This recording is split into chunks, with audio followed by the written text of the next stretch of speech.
Sorry guys, I have to screen record because of some problem I've been having with Streamlabs lately, and it only lets me screen record. It doesn't let me record just the game. Okay, voice, music. Okay, we can turn that down because it can be a little loud at times. Keep it large text. Especially if you're new to the mystery solving business. And be sure to check out my scrapbook. I put memorabilia from all my past cases in there. A lot of them were pretty dangerous.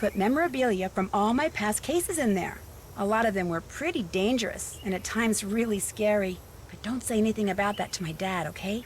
He worries about me enough as it is. And whatever you do, read what's in the file called Case File. That'll tell you all about the mystery I'm about to try to solve. If you think you're ready to dive into that mystery, just click on the plane ticket and you'll be on your way.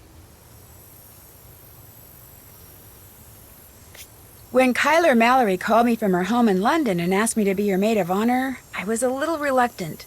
After all, I hadn't seen her since she stayed with us as an exchange student a couple of years ago. But when she told me the wedding is going to take place at an old family castle in Ireland, how could I say no? The wedding will be very small, but Kyler still needs help with all the final preparations, which means she'd like me to arrive several days early. So I'm going to fly to Dublin, rent a car, and meet Kyler at Castle Malloy. She warned me that the place is somewhat in need of repairs, whatever that means. And unfortunately, by the time I get there, it'll be night. But I've never been to Ireland before, and I've never even seen a real honest-to-goodness castle, let alone stayed in one. So the fact that it may be dark and run down just makes it more of an adventure. And you know me, whenever the question is who wants to go on an adventure, my answer is always, I do. Alright, so just a little lower. Okay. We are playing Haunting of Castle Malloy. I totally forgot this one was next. I thought it was Ransom of the Seven Ships, but that's after this. So we're going to click on, okay, that's just request your presence to witness their exchange of matrimonial vows on the 1st of June at 1 o'clock. And phone card.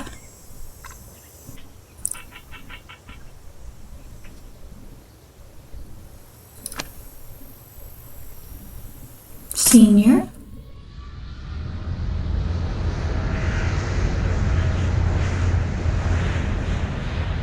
In preparation for our landing, please make sure your seatbelt is securely fastened. Thank you. So your plane was on time, your luggage arrived, your rental car was waiting, everything went without a hitch? Yep, and according to Kyler's directions, I'm within 2 kilometers of Castle Malloy. Now stop worrying about me and get over to the Dunhills.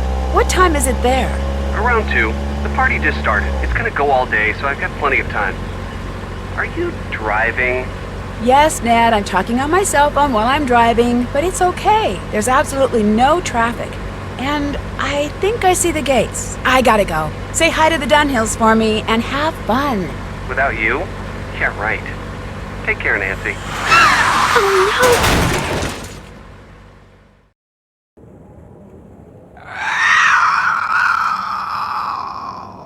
What was that?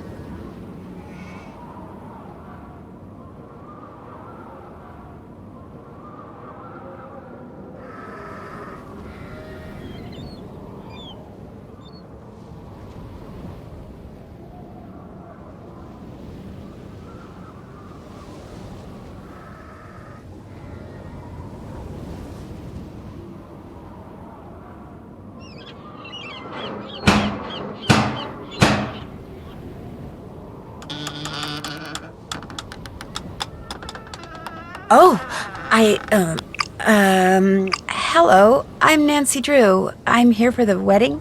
The wedding's been called off, so go on back to where you come from. No, wait, please. My car's in the ditch by the gate. I can't go anywhere. Walk down the road to the inn then. Give me your keys and I'll see to your car in the morning. I left the keys in the car. Can I at least talk to Kyler? She's sleeping. No, wait, I came all the way from the States. You cannot stay here. Go to the inn, I said. Now off with you. Please, can I come in just for a minute? Hello? Are you there? Hello?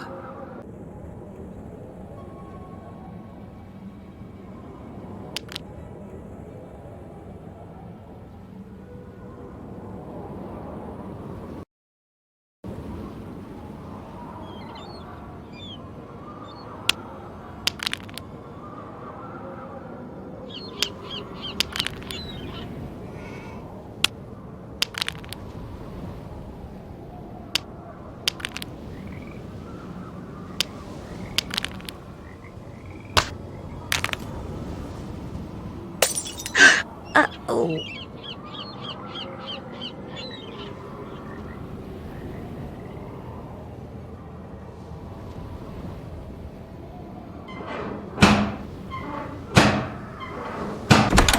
Deaf are you now? I told you you cannot be staying here. Joel, what are you doing? That's Nancy Drew, my maid of honor. Let her in.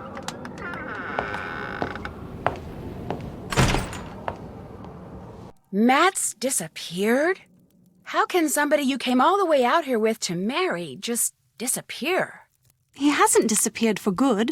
You have to understand, Matt's a bit of a prankster, and the wedding is still days away.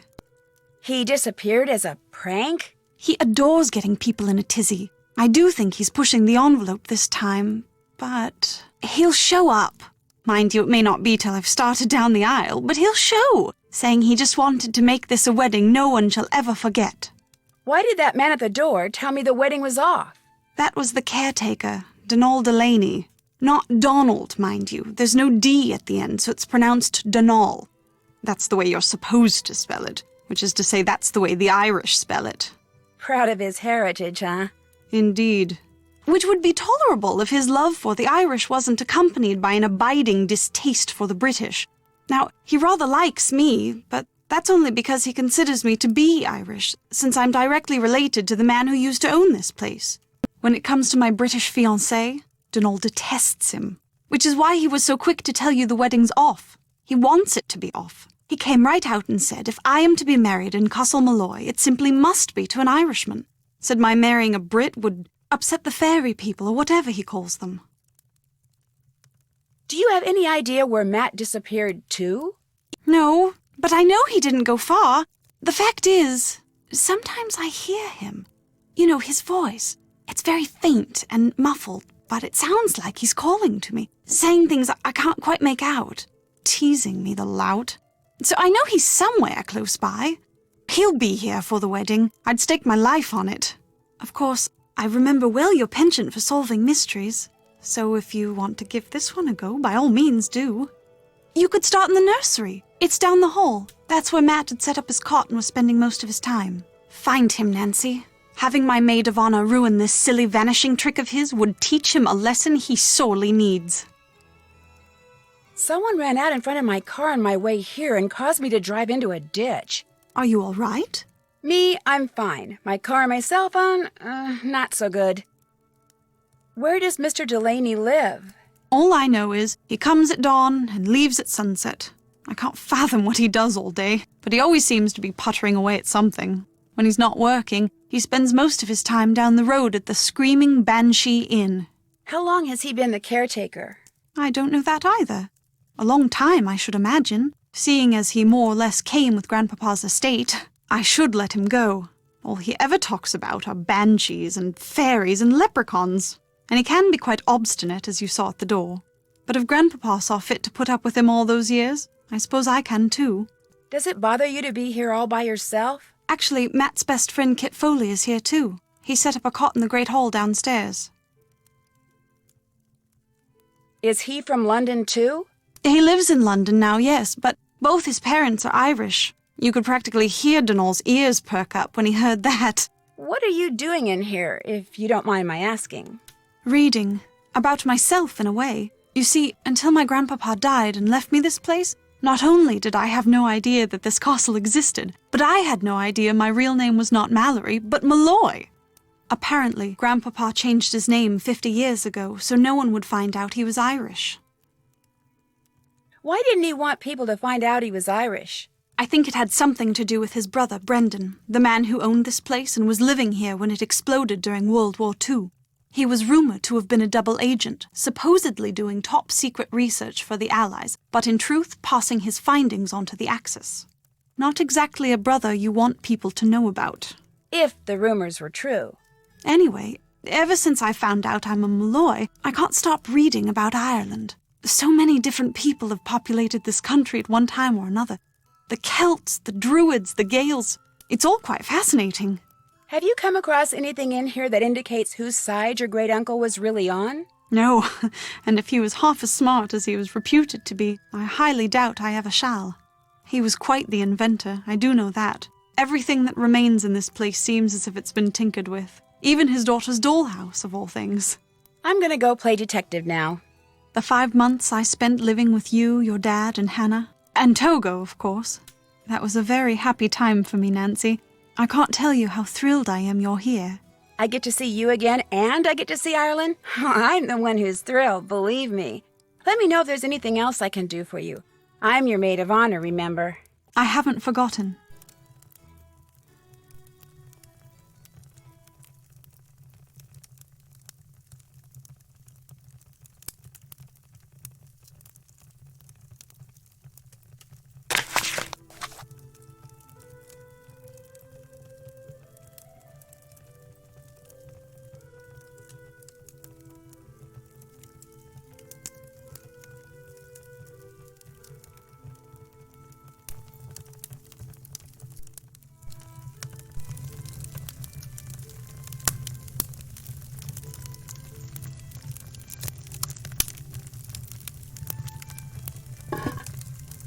This is useless. It's not lit.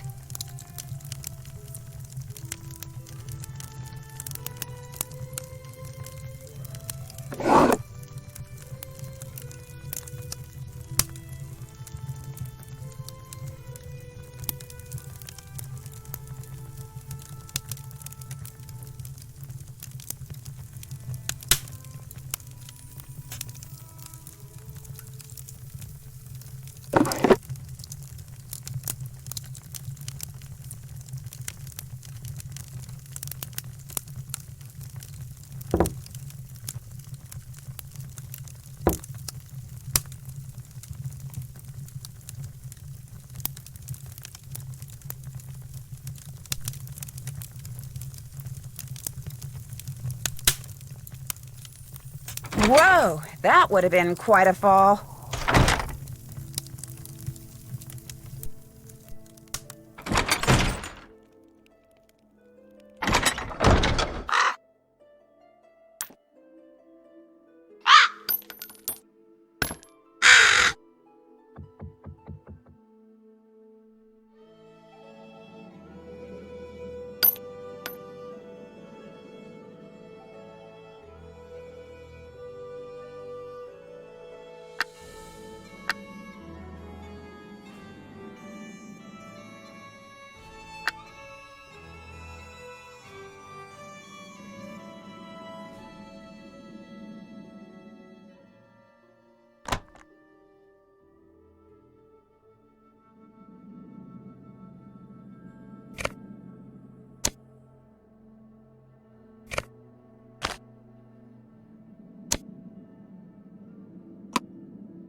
Hi, you must be Nancy Drew. I'm Kit Foley.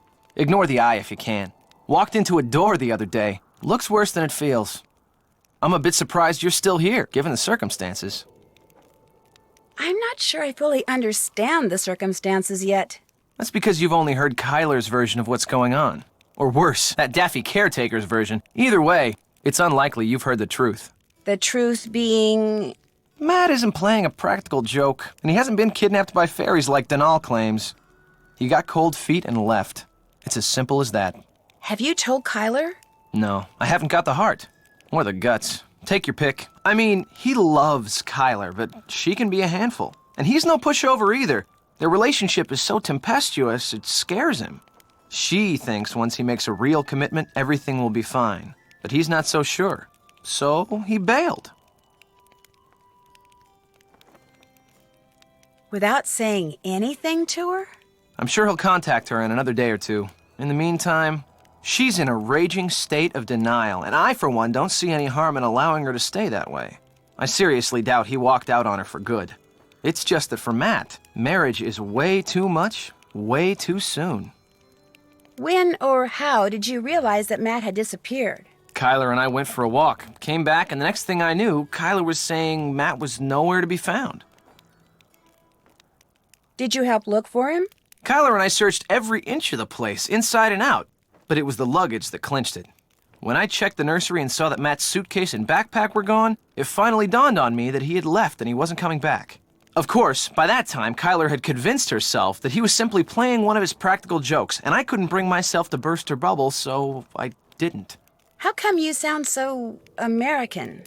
Because I am American. My father's VP of International Sales for Krollmeister Incorporated. The company transferred him to London 15 years ago. I've pretty much lived there ever since, I just can't seem to pick up the accent. It looks like you're drawing something. Are you an artist? Me? Not hardly. I'm with a real estate development company. These are just preliminary sketches for a couple of projects we're working on. In other words, I'm doing homework. Residential real estate or commercial? Mostly residential. And let me tell you, we'd have a field day with attractive land like the one this castle sits on. Ocean view, easy commute to Donegal, bedrock foundation, readily accessible groundwater. That bog's a bit problematic, but a little sand, a little gravel, a little landscaping, voila! A cluster of 6, maybe 8 luxury homes amid a park-like setting that would sell like lightning. Do you think I could borrow your lantern? No, I don't. Sorry. I'd better get going. See ya. Stay out of trouble. I can't just go snooping around, not with Kit right there.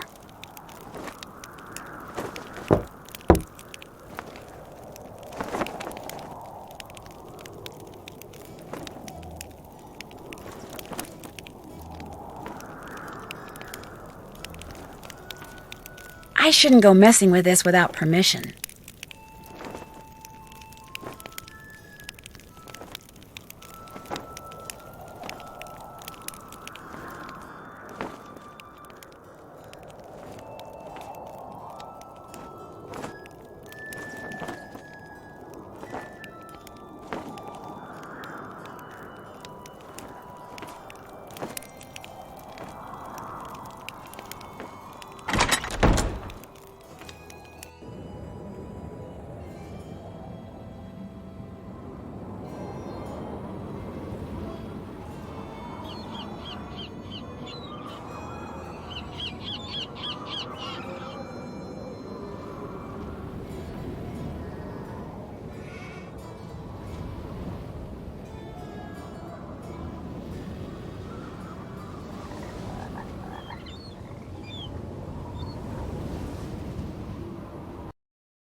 So, you're not so keen on staying at the castle after all, then?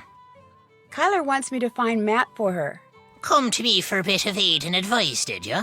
Well, I've got none to give. Not till I got the day's troubles behind me and a crow's nest in front of me. I don't blame you a bit. I also have no idea what you're talking about.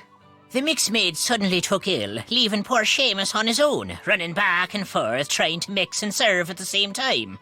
I heard her soon as I walked in, yet here I sit, dying of thirst. I'll do no talking till I get me crow's nest And there's the sorry truth of the matter. But now, were some spry and spunky lass to lend poor Seamus a hand by taking over the mixing for a while, that would surely speed the plough. Sounds good to me. I'll see to it you get your crows whatever, ASAP. Gonna play Mixmaid for a while, are ya? Well, here's what you're to do. I'll take the orders and put the tickets up here. Each ticket will have no more than 2 drinks on it. And to save time, I draw little pictures instead of writing out their names. The mixing book will tell you which little picture stands for what drink. It'll also tell you what's in each drink and how to make each drink. Now, to pour something, put the silver mixing glass under either the juice tap or the beer tap. Then, press whatever button the mixing book tells you to press. The book will also tell you how many times to press it. If the drink needs blending, you'll see a picture of a blender at the top of the column in the book. You're to put the solid ingredients into the blender first, then pour whatever's in the mixing glass into the blender. Then, press the red button. And when the blending's done, just reach under the counter and find the serving glass that's pictured in the book.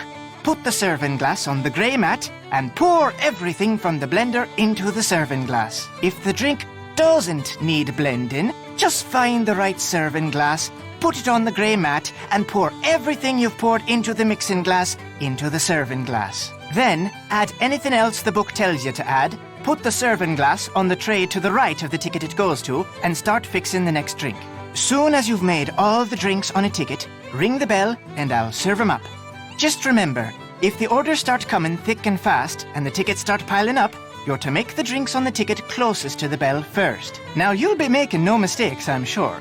But if you do, just toss the glass into the rubbish bin down there to the right and start over. Mind you, lass, you must do the mixing fast and proper. The quicker you mix, the more tips you'll be keeping. To work with you now.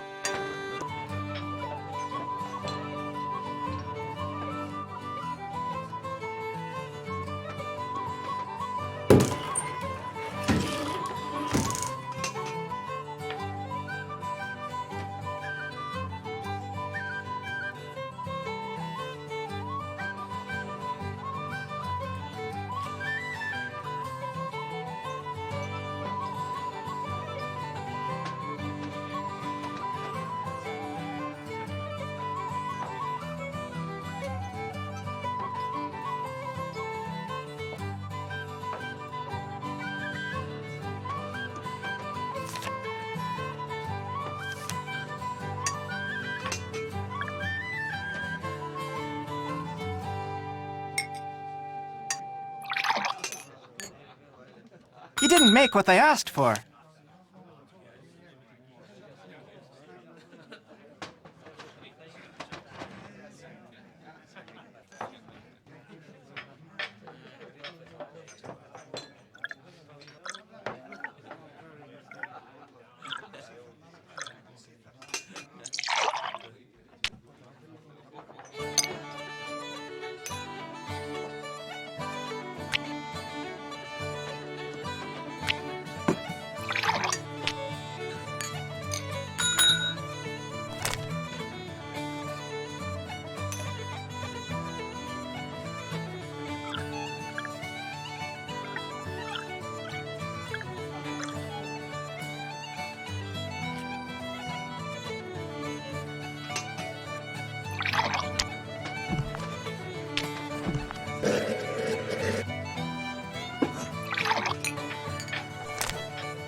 You made a mistake, girl.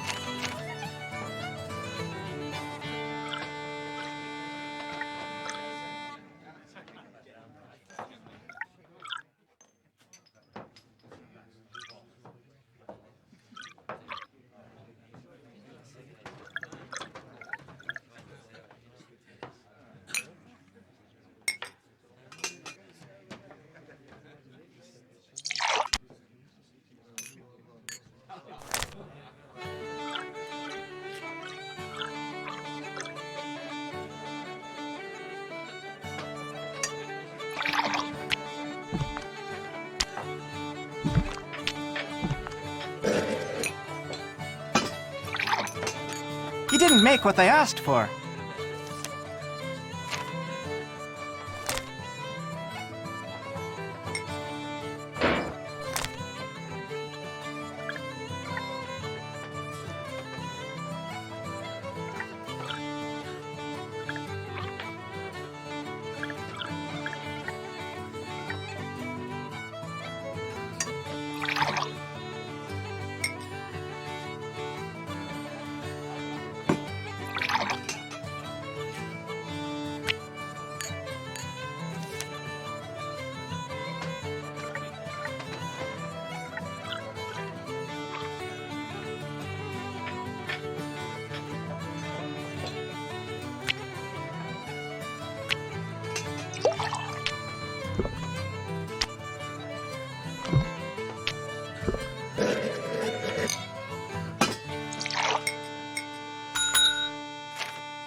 He didn't make what they asked for.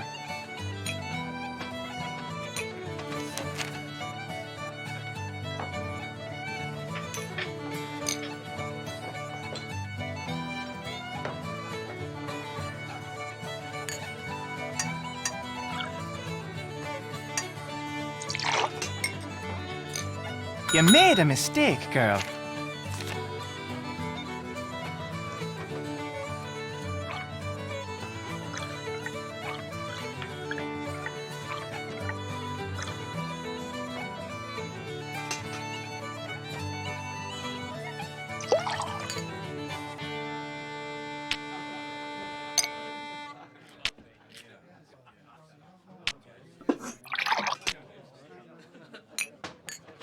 All done and dusted, are ya? Thank you, miss. Take what's in the tip jar, and the next time you help out, you can keep the tips then as well. You make a mean crow's nest, girl. Well done. Now, I'm to tell you what happened to the Sassenach, am I? I'm sorry, happened to the what? The Sassenach. The Englishman. The one Kyler was supposed to be marrying. Well, what happened to him is this. The She took him. The good people whisked him straight off to their world, they did. By the good people, you mean fairies? You'll not be hearing me call him that. All of us have a name we prefer, and with them, the good people it is. So that's what I call him, and you'd be wise to do the same. Can you prove that's what happened to him? Can I prove it? Did you see him up there, lass? Does anyone see him now? Gone he is, vanished from the earth. The naught you see instead of him. There's your proof, girl. 'Tis not the first time the good people have seen fit to meddle in the affairs of Castle Malloy. Caused the explosion they did. Explosion? Aye, the one that half destroyed the place. The man who lived there in 1944, Brendan Malloy was his name. He was a scientist, charged with making rocket fuel, people say. Only one summer night, something went terrible wrong. There was a flash, like 1,000 lightning bolts. Then a huge boom sent everything south of the library flying towards the sky. Brendan, his wife, Caitlin, used to own this place, she did. Aye, and their little girl, Fiona. All three were lost to the world forever when the place blew. But the blame lay not with Malloy. It was the good people. They'd taken a shine to Fiona, is why. And they knew that little girls, no matter how much they're adored by wee folk or mortals, sooner or later, all little girls grow up and grow old. The good people couldn't bear to see this happen to their beloved Fiona, so they made full sure it never did. Sounds to me like the good people are actually just the opposite. They have their ways and we have ours is all. That's just the way of things. Got plans for you, they do. The fairies? The good people? What makes you say that?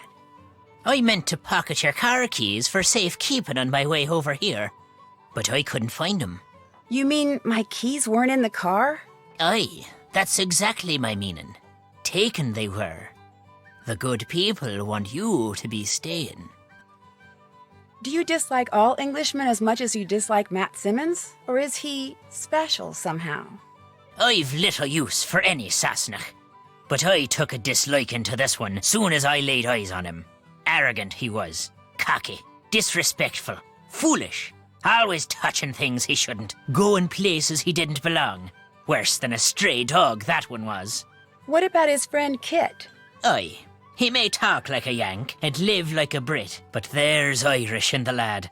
I saw it right off. Little wonder he's in love with the girl.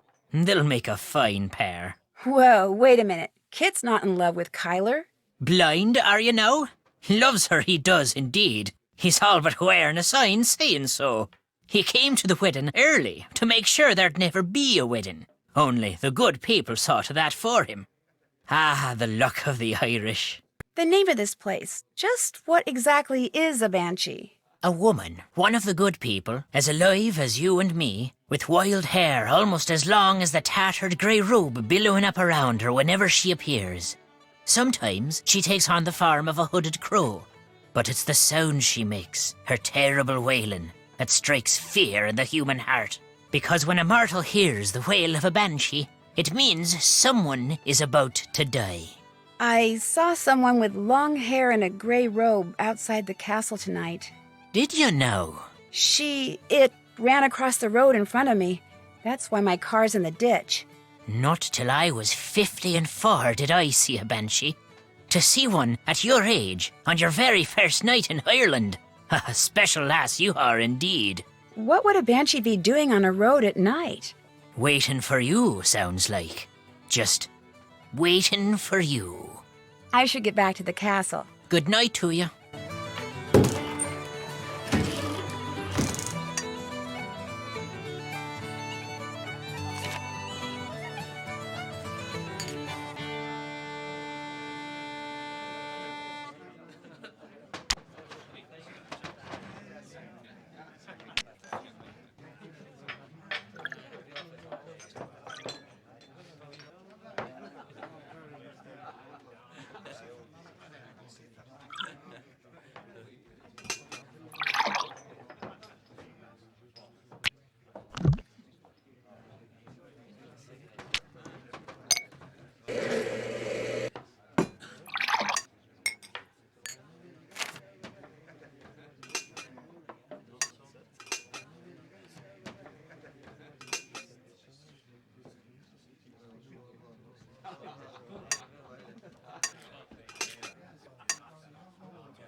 You do fine work, miss.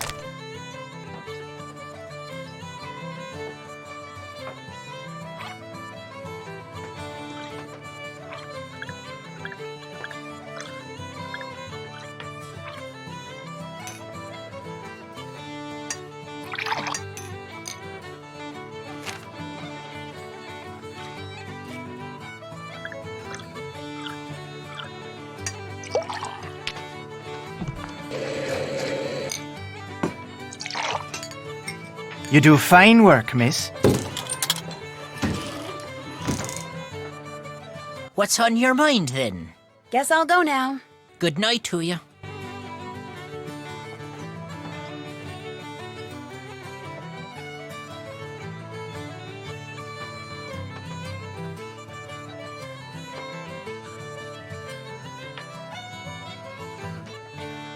All done.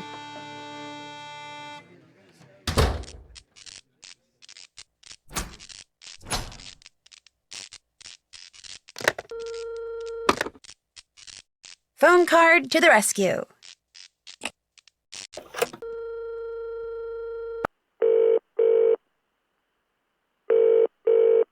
Hello? Is this a sales call? No, Bess, it's me, Nancy. I'm calling from a phone in Ireland. Nancy, hi! George, get over here. It's Nancy. Hi, Nan. You'd better be having a great time there because you are missing an incredible time here. The Dunhills throw the best parties. You should see all the awesome pool toys they've got. And everywhere you look, some cute guy in swim trunks is standing over a barbecue grilling something. I'm in heaven. Sounds fabulous. Be sure to wish Kathy and Carrie a happy birthday for me. You know, one person I haven't seen is Ned. Yeah, me neither. He said he was coming. I'm sure he'll be there. So, what's going on with you? Just as I got to the castle, something that may or may not have been a banshee ran across the road in front of me and made me drive into a ditch. You saw a banshee? That's bad luck, isn't it? Not if you see a banshee. If you hear one, it means someone's going to die. Wait a minute. Why was it running? Can't banshees fly? Bess, what I saw just looked like a banshee. I'm sure it really wasn't a banshee, although it did just kind of vanish. And when I talked to Kyler, I found out that her husband-to-be has vanished. What do you mean, vanished? Matt came to Ireland with Kyler and his best friend Kit, but now he's nowhere to be found. Kyler is convinced he's pulling a prank. A prank? Apparently, he's a pretty big practical joker. More like a pretty big moron. Incoming. Check it out. Oh my gosh. Guys? Hello? Bess? George? Anyone? Sorry, we were hopelessly distracted by a truly amazing set of washboard abs. I'd better get going. You guys are wearing sunscreen, right? Yes, Nancy. Just checking. Bye.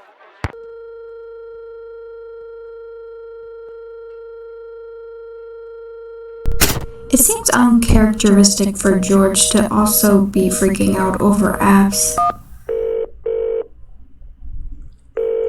Let's find out why Ned's not there. Hi, Ned. It's me. Hey, Nancy. How come you're not calling from your cell phone? Well, let's just say you were right about driving and using my cell phone. Sort of. You were in a car accident? Yeah, but you heard me hang up, so I wasn't really talking on the phone. I just had it in my hand. Even though I did wind up in a ditch. I'm fine, but the rental car and my cell phone are pretty much history. You drove into a ditch? Something that kind of looked like a woman and kind of didn't ran across the road right in front of me. I had to swerve to miss her, or it, or whatever. What do you mean it kinda looked like a woman? It had all this long, wild hair, and it was wearing something flowing, like a dress or a robe. But its face, it just didn't look human. Do you know what a banshee is? You think you saw a banshee? If I were Mr. Delaney, the castle's Irish caretaker, I'd think so, yeah. A banshee, as in the creature that supposedly wails before someone dies. Right. Well, technically it's a fairy, not a creature. Here we go again. You're in Ireland, not 2 hours, and what happens? A mystery falls into my lap. A harmless mystery. Don't worry, Ned. You're fine. Right. Did I mention that Matt Simmons, the guy Kyler came here to marry, is missing? The groom is missing? She thinks he's just playing a practical joke. Wait a minute. You and Kyler are there by yourselves? No, Matt's best friend is here too. So's the caretaker, Mr. Delaney. This guy Matt thinks disappearing less than a week before his wedding is funny? I'm no expert on marriage or anything, but I don't think that's a good sign. Touché. Kit Foley, Matt the groom's best friend, has a black eye, which he says is because he walked into a door. When a guy says that, it usually means he walked into some other guy's fist. If that's true, that means Kit is lying, which makes Matt's sudden disappearance even more disturbing. It'd make me wonder, that's for sure. I have the feeling someone at Castle Malloy knows more than they're saying about Matt's disappearance. Someone like who? Someone like Kit. It's just real hard for me to ignore that black eye of his. Except it's so obvious. If Kit were guilty of some kind of foul play when it comes to Matt's disappearance, you'd think he'd come up with something better than the old walking into a door story. So are you saying the black eye makes him innocent? I'm just playing devil's advocate. You're the detective, not me. Thank goodness. I'll let you get back to the party. It was great talking to you. Just what I was gonna say. Bye.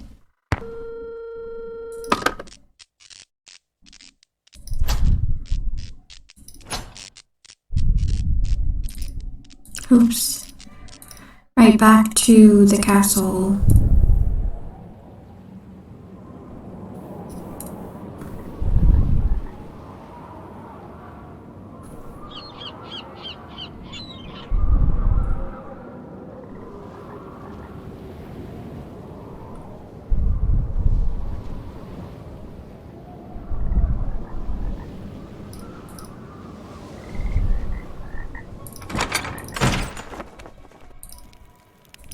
What's going on?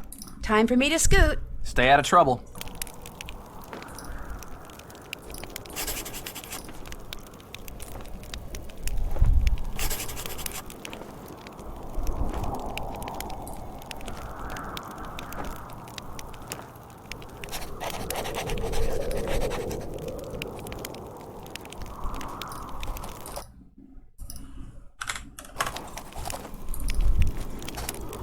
I can't just go snooping around. Oops. Not with Kit right there.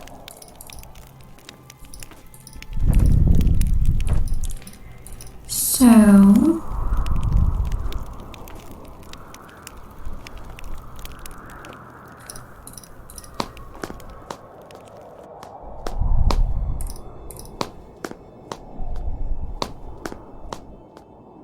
That's just a little too far to jump. I figured, but... Still. Nancy, splendid timing. I just thought of something you can do for me. There's an old-fashioned printing press downstairs. Have you seen it? It's so big, it's pretty hard to miss. It came with the castle. My great-uncle Brendan had all sorts of gizmos and gadgets and machinery lying around. Anyway, when I saw the printer, I told Matt why not save some money and print the programs for the wedding right here. Problem is, Matt failed to get them done before he turned into the merry prankster, and since I have the mechanical aptitude of a bacterium, would you mind finishing the job for me? You'd only have to print 3 more sheets, and the plate, the ink, the paper, everything you need is right there. No problem. Thank you, Nancy. You're the best.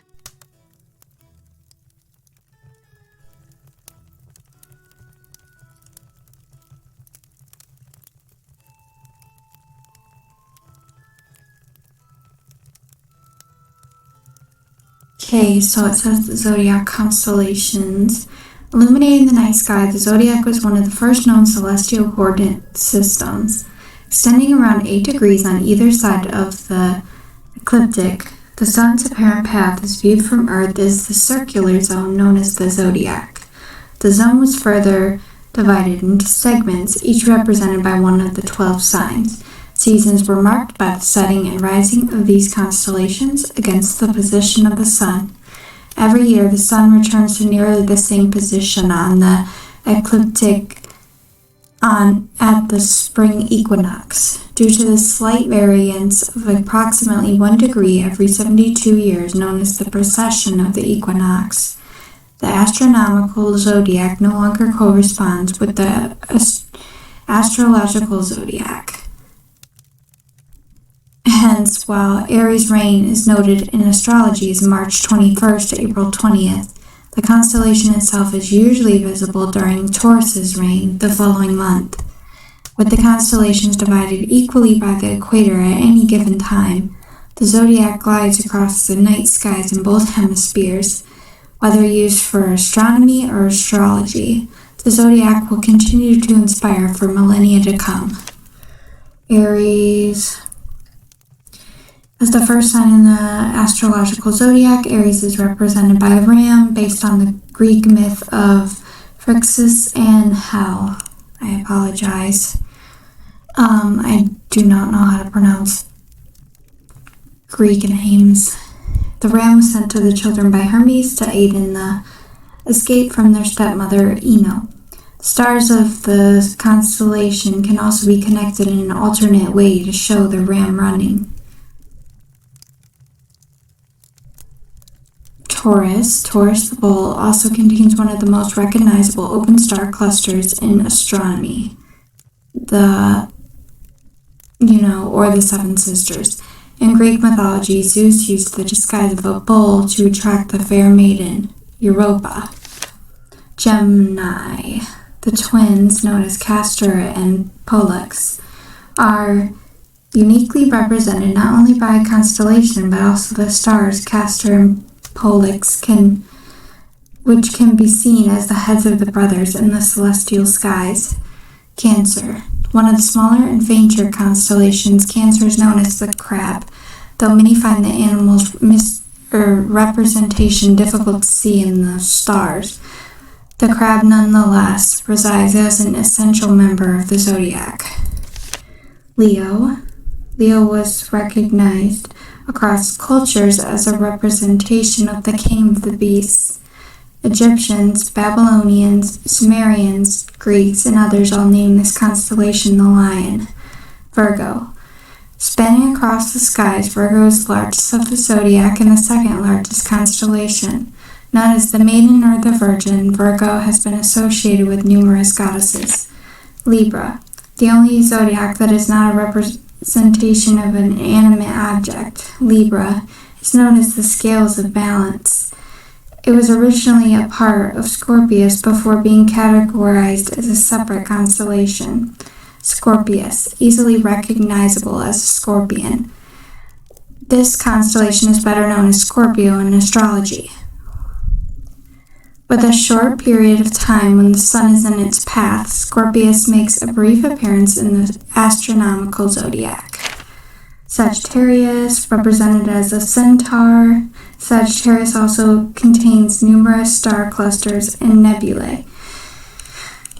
This is due to the galactic center of the Milky Way, which lies in the direction of the constellation as viewed from Earth. Capricornus. Better known as Capricorn in astrology, it is typically depicted as a goat with a fishtail.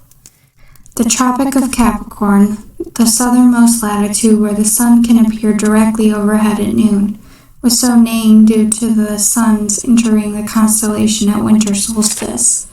Aquarius, one of the oldest recognized constellations in the zodiac. Aquarius is also the second largest. As many countries enter their rainy season during this time, he is typically represented as a water bearer. Pisces, the last of the signs. Pisces is seen as two fish tied by their tails to the same point. In Greek myth, the fish were Aphrodite and Cupid, who had transformed themselves to escape Typhon. Alright, done.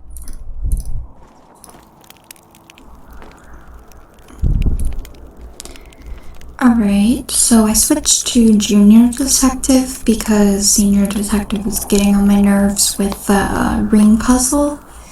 Yeah, plus I missed the task list. I don't know, there's something really satisfying about being able to check them off when you're done. I don't know. That's one thing in the Senior Detective one I miss. One attribute. Nancy, splendid timing. I just thought of something you can do for me. There's an old-fashioned printing press downstairs. Have you seen it? It's so big, it's pretty hard to miss. It came with the castle. My great-uncle Brendan had all sorts of gizmos and gadgets and machinery lying around. Anyway, when I saw the printer, I told Matt why not save some money and print the programs for the wedding right here. Problem is, Matt failed to get them done before he turned into the merry prankster. And since I have the mechanical aptitude of a bacterium, would you mind finishing the job for me? You'd only have to print 3 more sheets, and the plate, the ink, the paper, everything you need is right there. No problem. Thank you, Nancy. You're the best. Did you print the rest of the programs? Not yet, but I will. Anything else to report? If Matt was staying in the nursery, where's his luggage? Right there by his cot. It's not there now. But it was there, just last night. I remember seeing it when I peeked in to see if he'd finally decided to reappear. At least, I think I saw it last night. If it's not there now, perhaps Denol moved it, took it to storage or something. Because I know I saw it after Matt went missing. So it's around here somewhere, just like he's around here somewhere. I'm sure of it.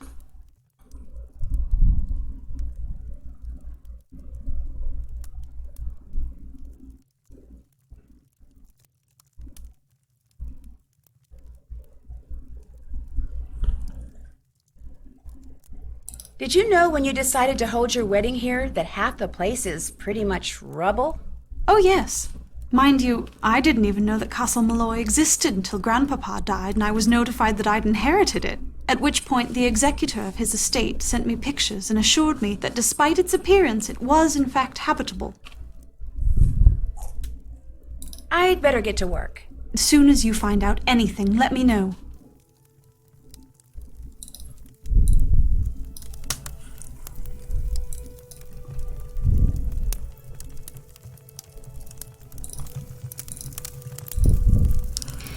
Okay, to the ring puzzle.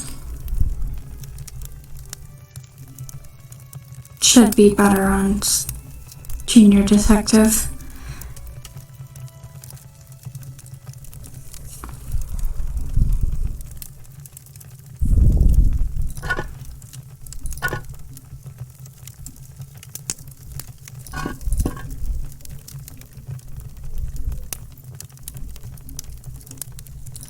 I probably should.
I probably shouldn't put a large disc on top of we a know. small one.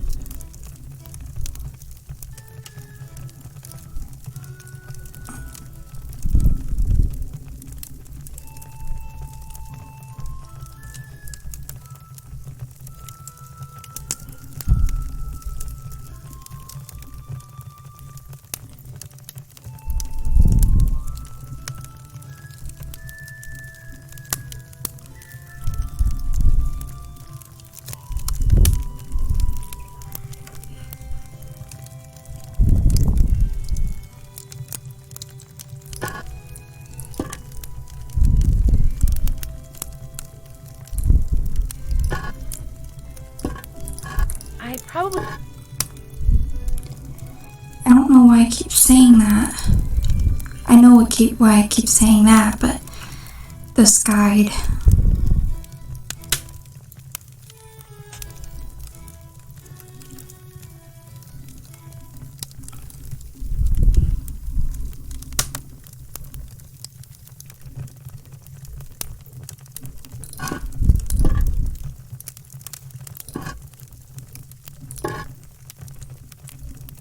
One to the middle. Okay, got it.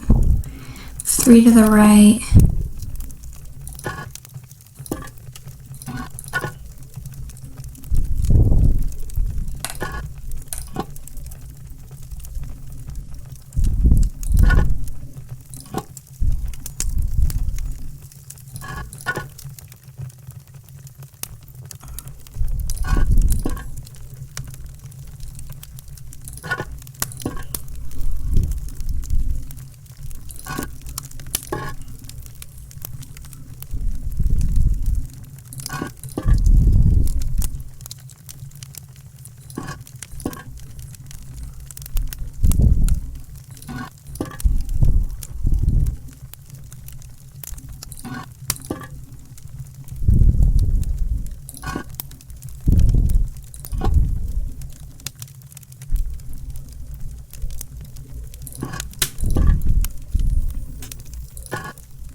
There.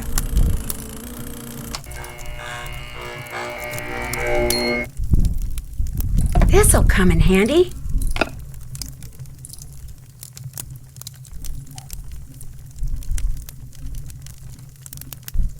All done.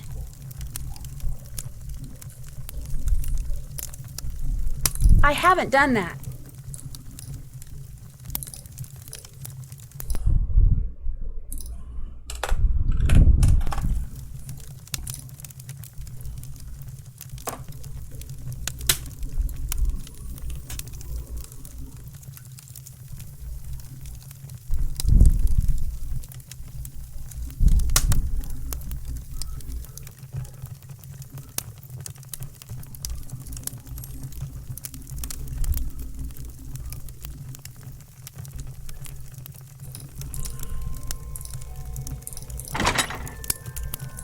Nope.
What is that?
Alan Payne. That's kind of weird. All right.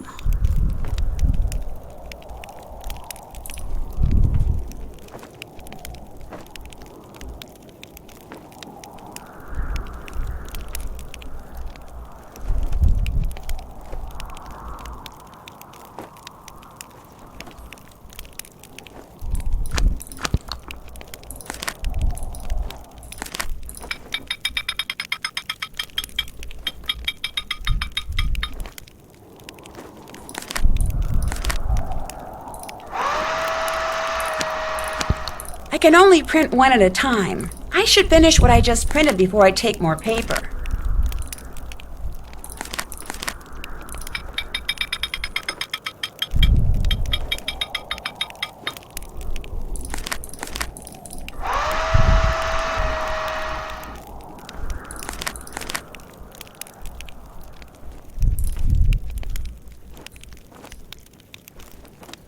Can't check that off yet. I haven't done that. Still have to do that. All done.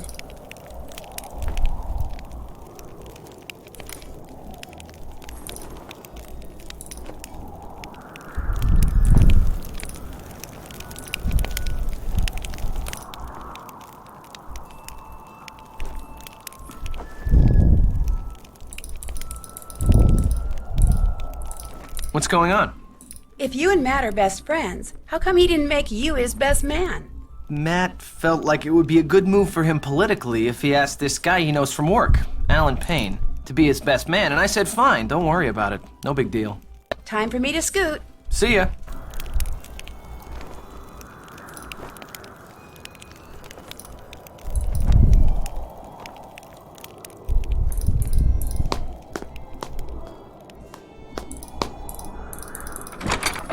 Did you finish the programs? Yep, but I noticed that they say the best man is someone named Alan Payne. If Kit is Matt's best friend, why isn't Kit the best man? Matt said that's the way Kit wanted it. He got here early too. But when Matt vanished, Alan was certain that Matt was playing a joke and refused to be the butt of it. So he went back to London, saying he'll reappear only when Matt does and not a moment before. You know, perhaps you should give Alan a call. 0044-020-7946 0481. He may have seen something while he was here that could help you find Matt. Have you a phone?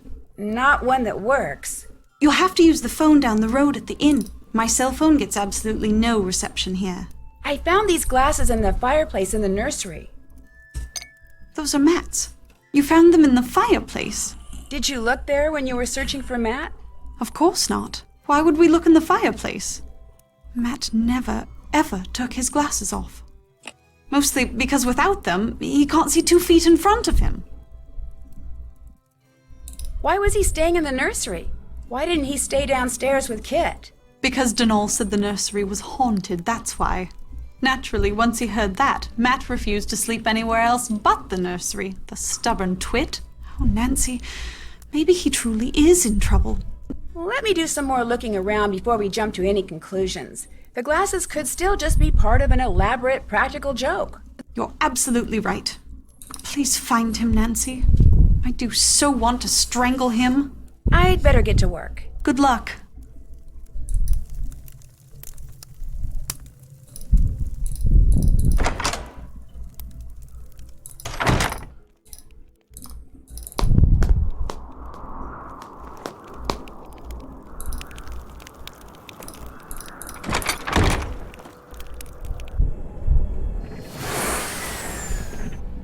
Where are those lights in the tower coming from?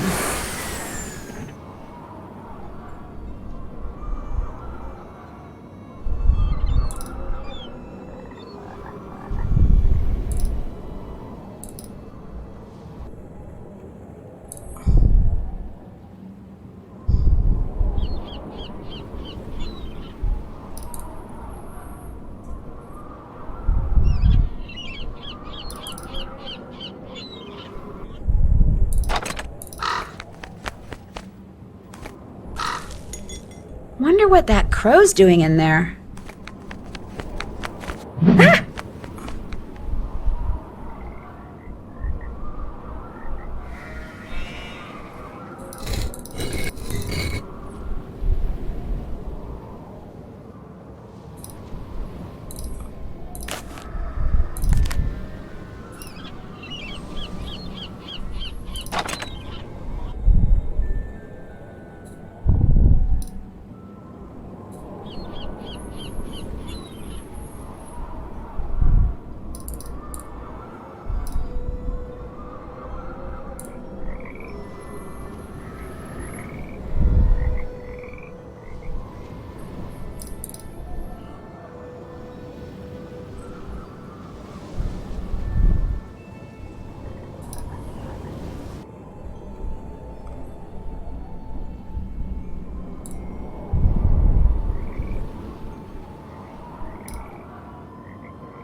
not sure I can get over that.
Hello? Yes, hi. My name is Nancy Drew. I'm calling from Castle Malloy. I'm Kyler Mallory's maid of honor. Yes, I remember that name. Has Matthew finally put an end to that ridiculous prank of his? No, I'm afraid he's still at it. But if you have a second, could I ask you some questions? It should be a minute or two before my ride gets here. What's on your mind? Did you see or hear anything strange while you were at Castle Malloy? If you mean, did I get the impression that the castle was haunted or enchanted or anything like that? No. Frankly, I was too distracted by the strange human goings-on to pay much attention to anything else. What do you mean? I mean, for three people who purport to be friends, it seemed to me they did an inordinate amount of fighting. For instance, the evening before Matt disappeared, he and Kit had a terrible row. I couldn't make out exactly what was being said, but they both sounded very angry. Furious, I dare say. In fact, the next time I saw Kit, he was sporting a black eye. And the next morning, Matt and Kyler had a go at each other. Nothing physical, mind you, and once again, I couldn't make out what was said, but I promise you, they were quite put out with each other. I was more than happy to bid the lot of them farewell, though I imagine I'll be returning to the castle before too long. Matt is bound to find his prank as tedious as everyone else does eventually. I must be off. Nancy, it was a pleasure venting to you. Hopefully before too long we shall meet in person. Cheers. Interesting. Hello? Hi, Ned. So are you enjoying the party? Oh, yeah. It's fun. Very fun. Are you sure you're at the Dunhills party? Because it doesn't sound that way. I am. I just ducked inside when my phone rang, that's all. So what's going on there? Every once in a while I hear this weird wailing sound, but I can't tell where it's coming from. Has anyone else around there heard it? I don't want to say anything to Kyler about it because I'm afraid it'll freak her out. And I'm not sure I trust anything Mr. Black Eye has to say. What about the caretaker? Mr. Delaney, true blue Irishman that he is, thinks I heard a banshee. You don't believe him, do you? Of course not. It sure is a creepy sound, though. For which there's a logical explanation, I guarantee it. I'd really like to get into the tower of Castle Malloy. What's stopping you? The lack of stairs, for one thing. There are no stairs? They were destroyed along with half the castle in a mysterious explosion during World War II. Apparently the guy who lived here then, Brendan Malloy, was some kind of mad scientist. Why do you want to get up in the tower so bad?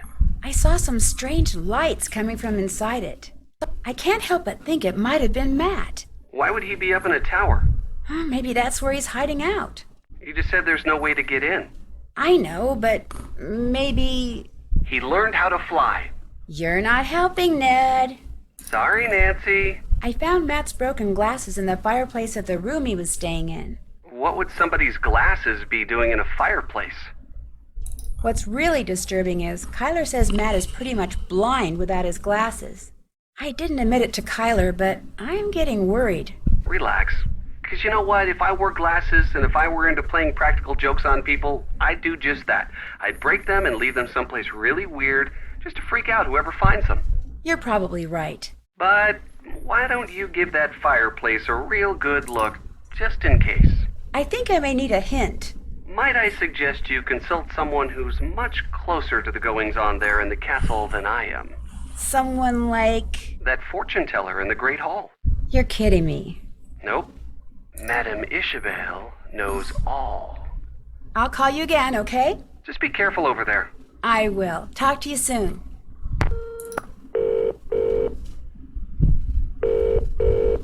Hi, what's up? Just checking in. What's new there? Nancy, this is the best party ever. Translation, Amazing Abs has talked to her twice. Have you seen Ned? When I talked to him, he sounded weird. Should we tell her? We kind of have to now, don't we? Tell me what? Minky McNabb's here, in all her bikini-clad, boy-crazy splendor. And when she saw Ned and didn't see you, Beeline City. Ned has wisely gone into hiding. Oh, poor Ned. That's what he gets for being so cute. So, how are you doing, Nance? According to Alan Payne, Matt's best man, there was a lot of arguing going on just before Matt disappeared. Matt was fighting with Kit, Kyler was fighting with Matt. Alan said he went back to London to wait for Matt to reappear because he couldn't stand all the constant squabbling. So, all was not blissful in premaritalville, eh? Wait a minute.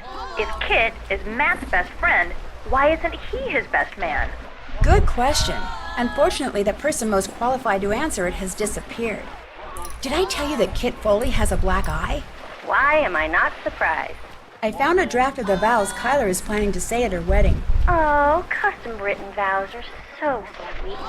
Problem is, these vows have the words, "What am I doing? This is wrong," scrawled beneath them. That can't be good. How do you know she was talking about the wedding? Maybe she was just frustrated because she couldn't put her feelings into words. That's true. Did you ask her about them? What's the point? If she is having second thoughts about getting married, she probably won't admit it, seeing as she's failed to mention it before. That's true, too. Wait a minute. You guys aren't suggesting that Kyler is behind Matt's disappearance, are you? I admit that doesn't make much sense. But it is a possibility. You two are terrible. I'd better get going. Call us anytime. Ta-ta!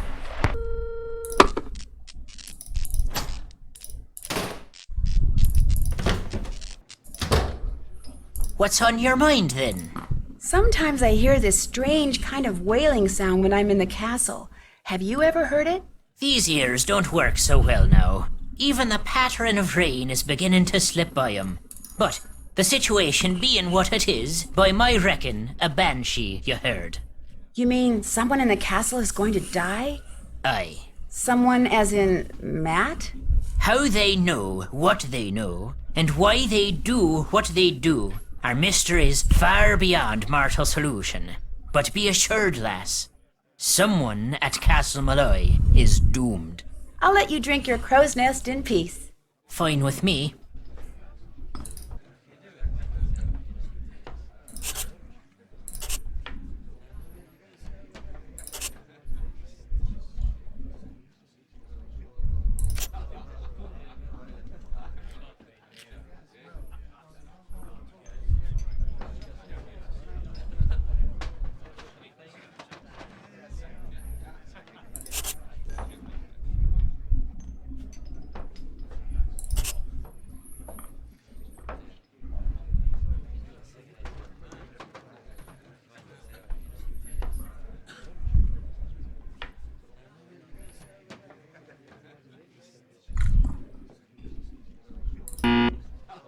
Oops. I guess that counted for all of them.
Sorry, Gum. Whatever.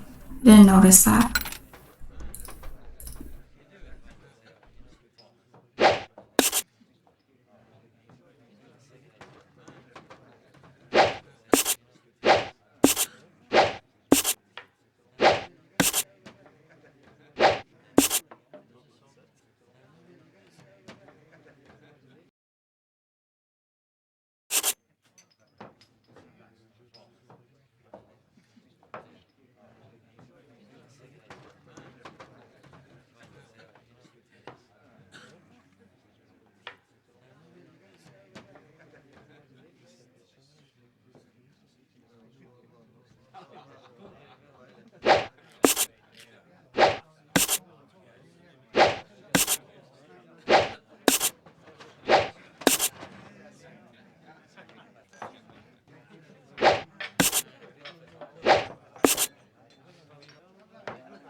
You made a mistake, girl.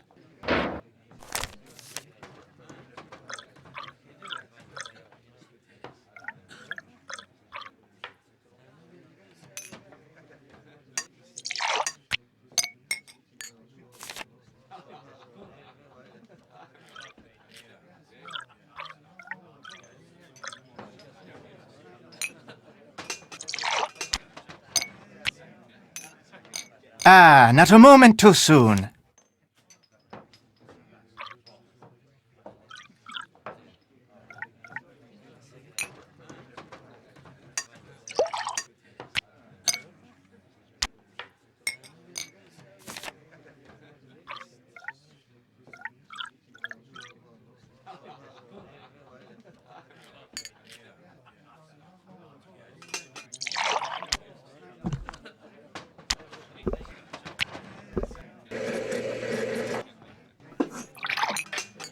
You do fine work, miss.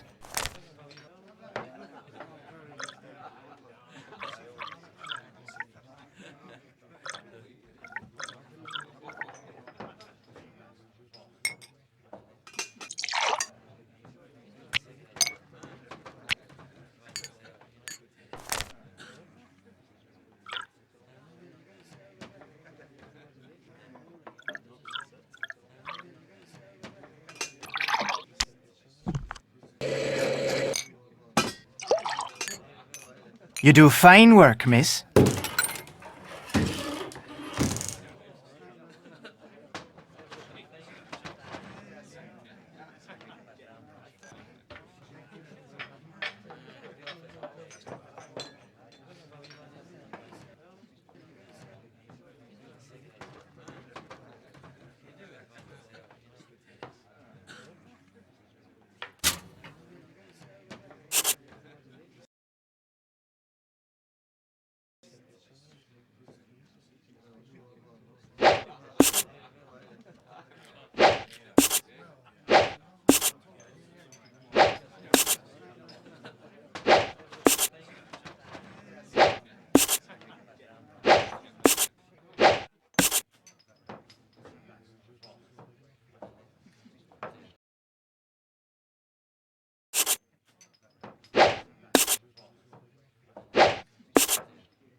You do fine work, miss.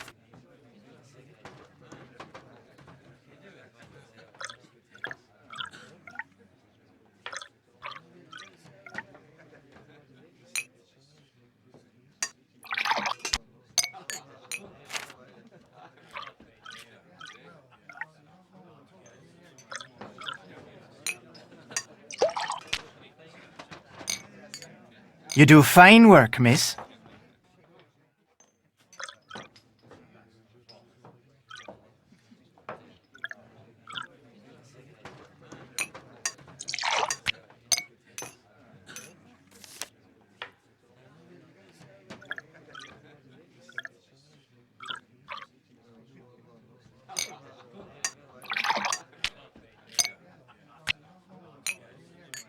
You do fine work, miss.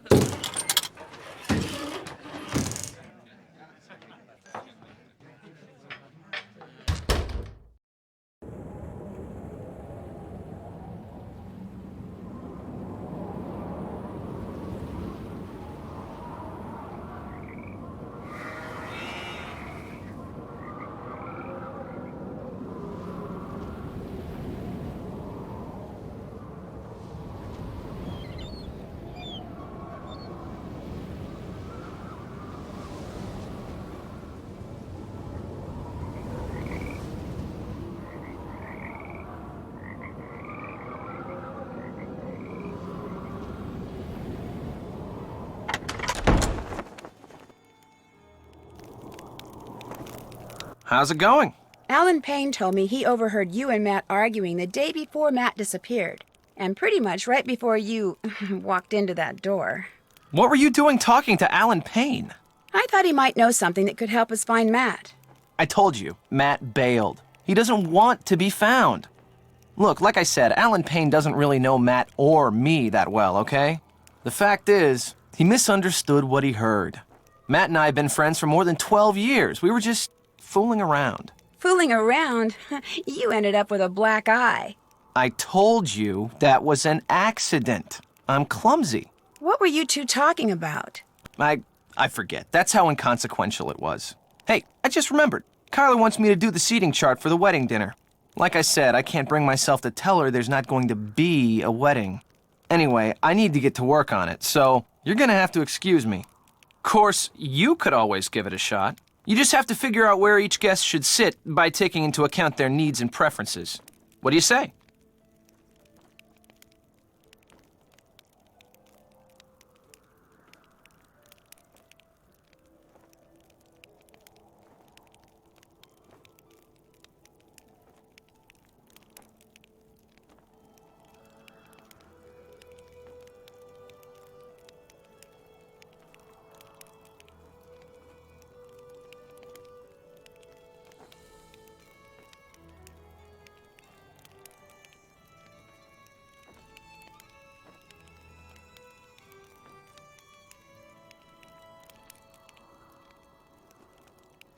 Sure, I can do that. Excellent. Just fill it out and bring it back to me when you think you've got everyone sitting in the right place.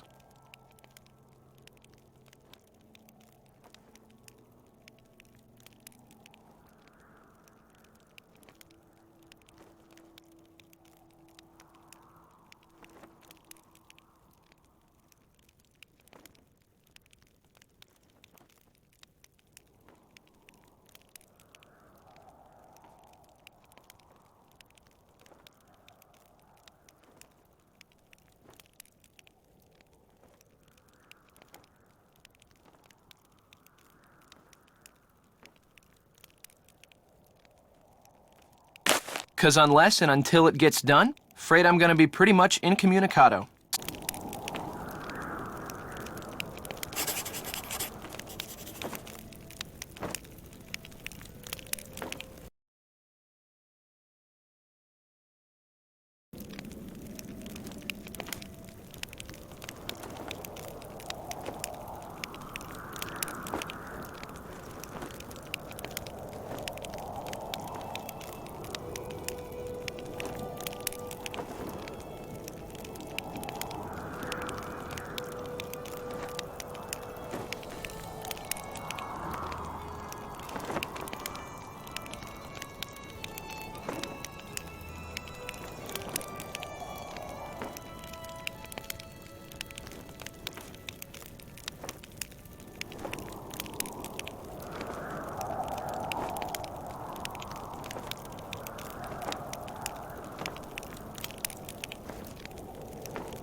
I would like a fortune.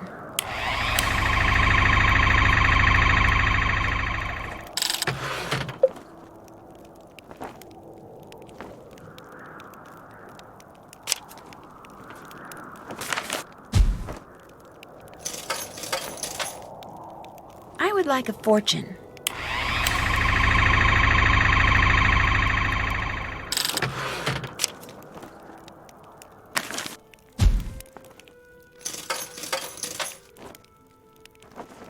I would like a hint.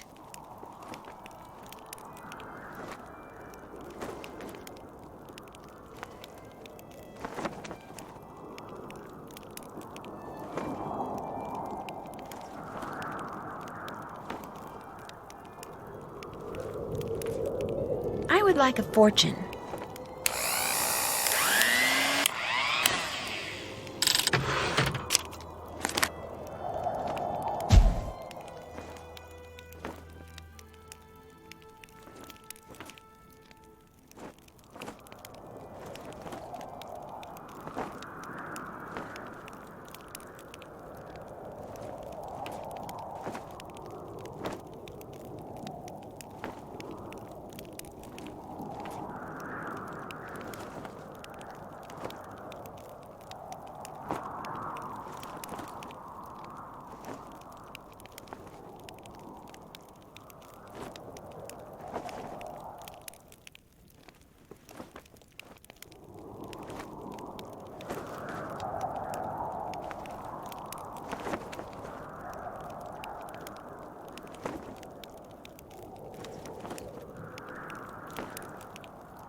How's the seating chart coming? Could you take a look at it?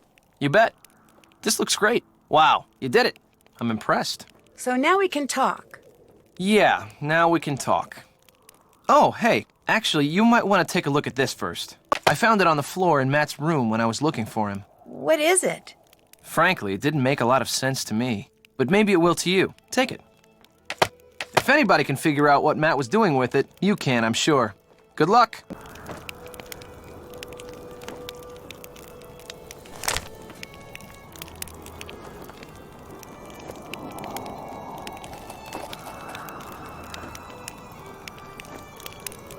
Did that. All done. Did that. Check. Did that.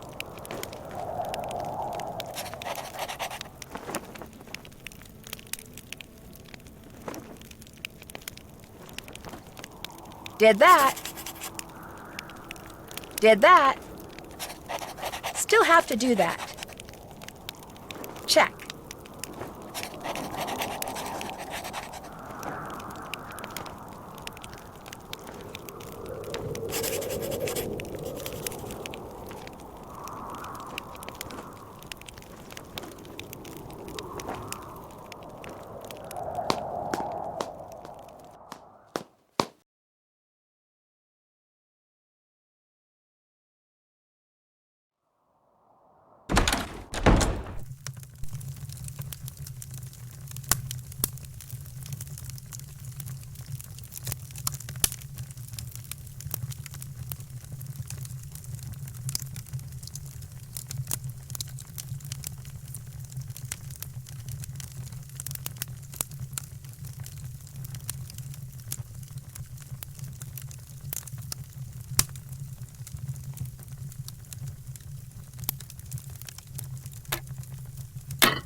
It looks like a piece is missing.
You have a lead?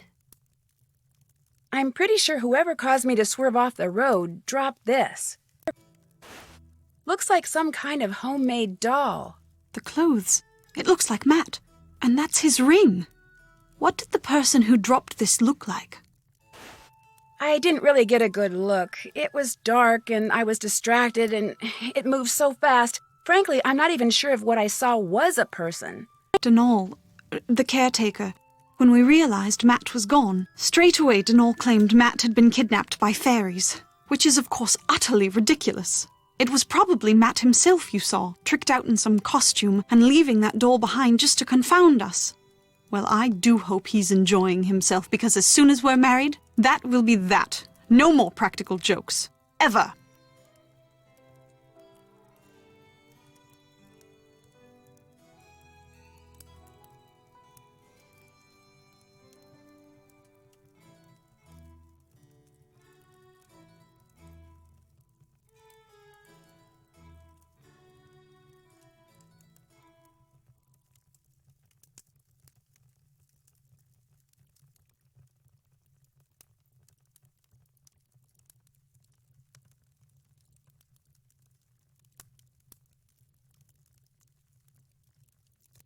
When you said you sometimes hear Matt, where are you when that happens? In here?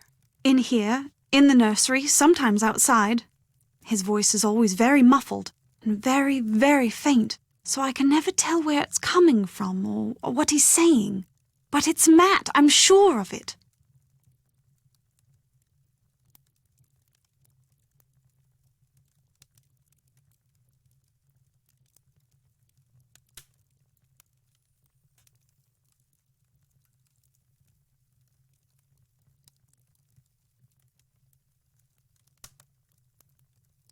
And you've looked all over for him? When it became apparent he was missing, we searched everywhere for hours. We were afraid he'd gone wading and drowned or something, or wandered into the bog, or gotten lost out on the moor. But we found no footprints, no clothes lying around, nothing.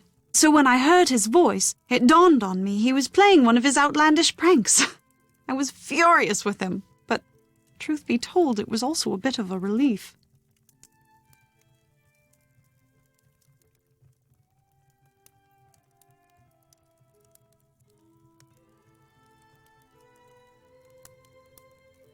When I called Alan Payne, he said that on the day Matt disappeared, you and Matt had a pretty big argument. I dare say Matt and I have argued about one thing or another every day since we met. That's just how we are together.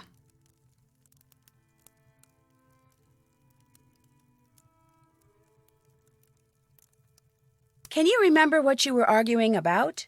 I haven't the foggiest idea. Apparently, you should ask Mr. Big Ears Payne. I'll let you get back to your reading. Keep me posted.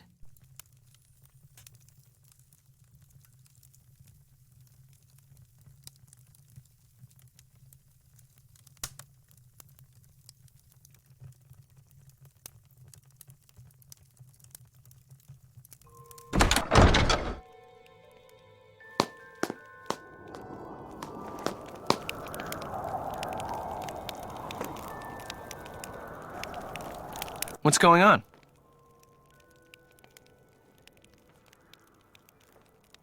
The caretaker seems to think you're the one who should be getting married here, not Matt.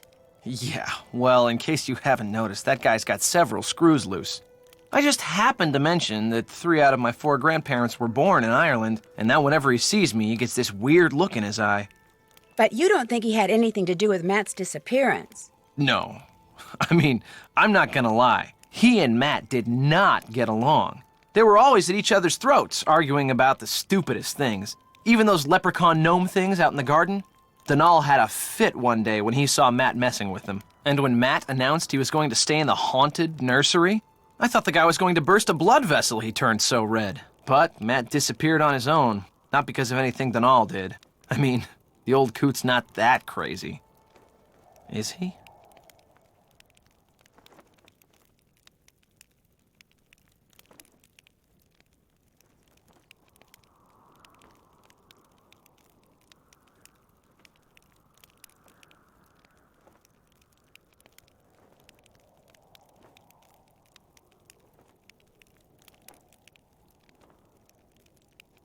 From the looks of that picture I found over there, it looks like you and Kyler used to be an item. Yeah, we dated for a while. Didn't last, though. Now we're just good friends. In fact, I was the one who introduced her to Matt. You sure ask a lot of questions. Wait a minute. Nancy Drew. Kyler told me about you. You're the girl who likes to play detective. Well, it's just, kind of a hobby. Although Kyler did say it'd be nice if I could find Matt. Well, you're not going to have any luck doing that. Old Matt is long gone.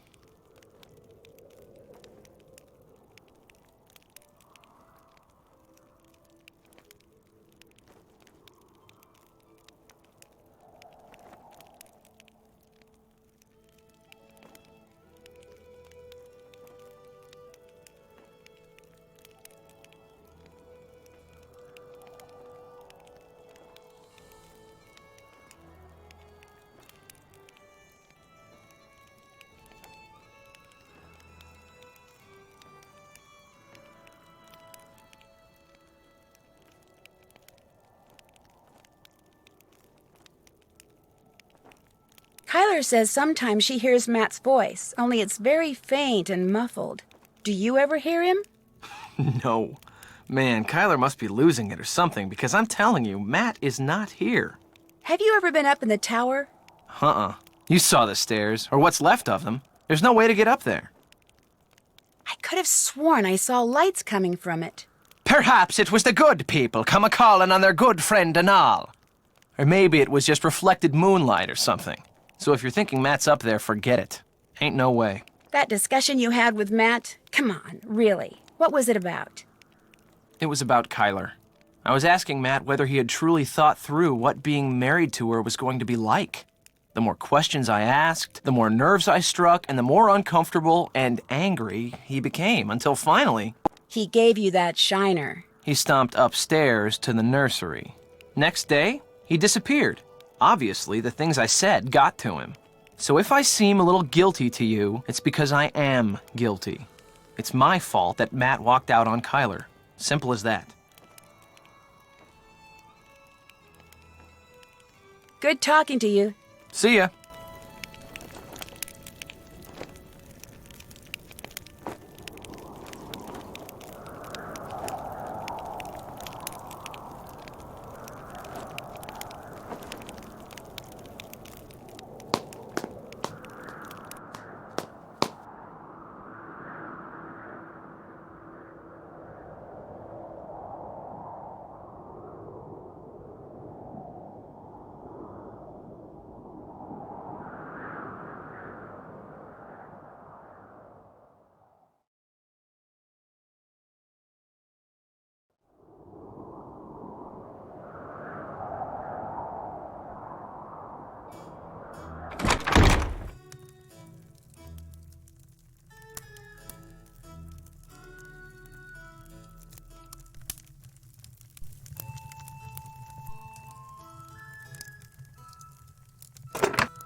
All done. Check.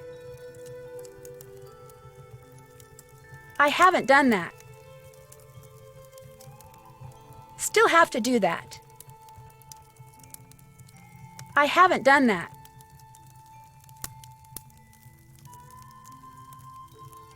I haven't done that. Check. Did that. Check.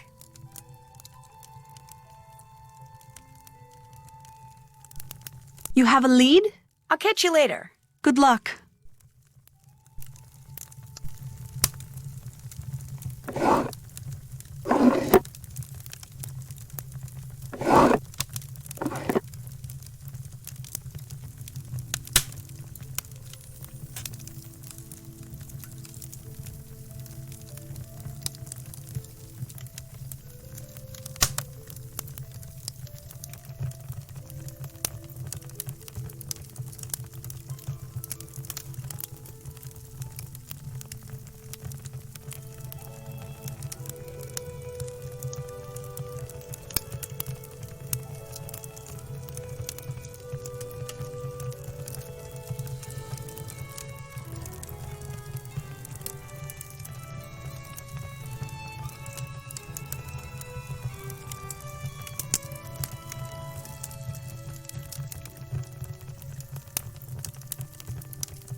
You're right. There has to be a logical explanation for what we just saw. So I'm going to calm down, relax, and trust that you will discover what that thing was.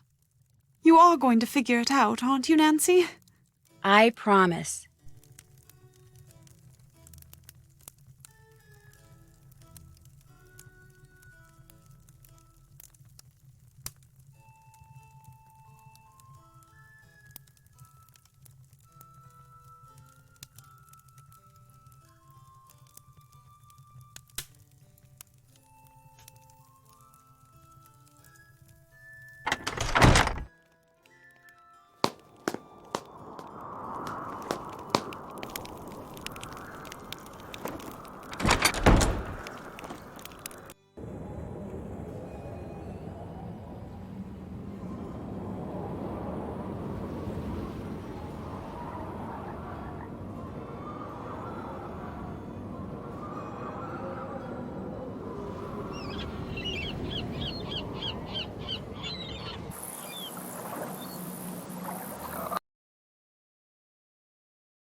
Ew!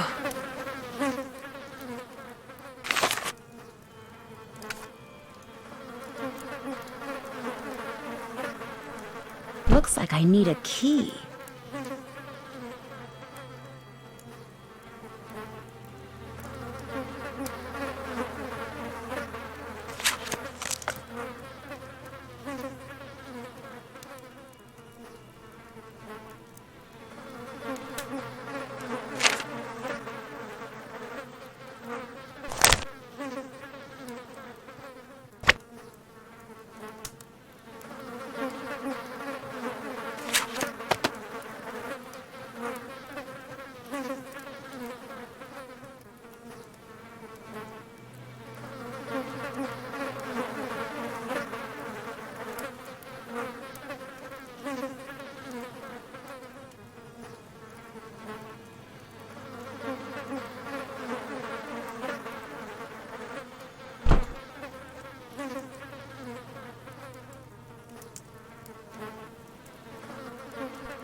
I already have some bug repellent. I don't need to make more.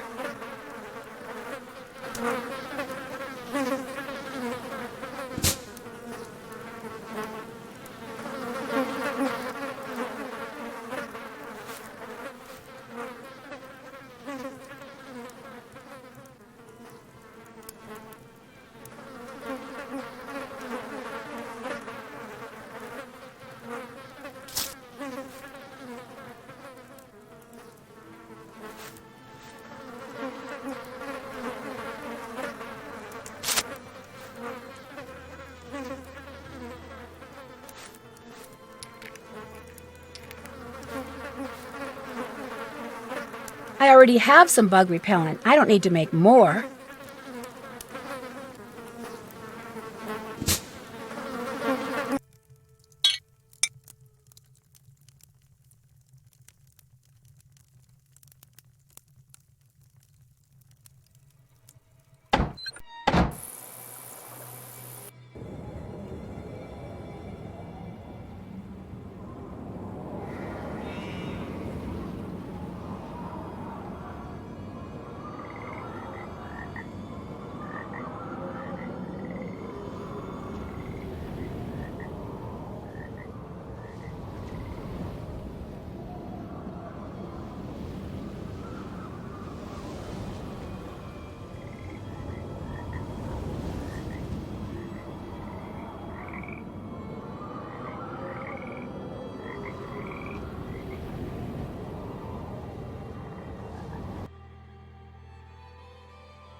What's on your mind, then?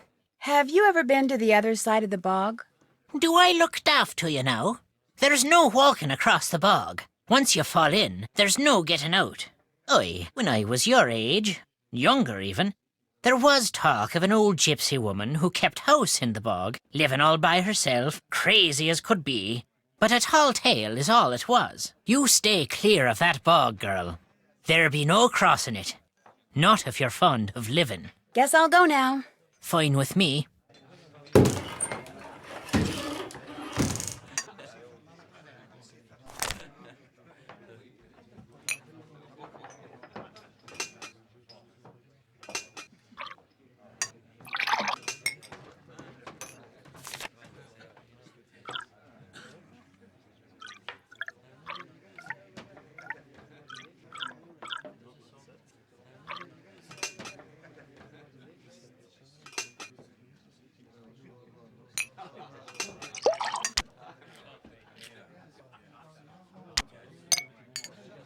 You do fine work, miss.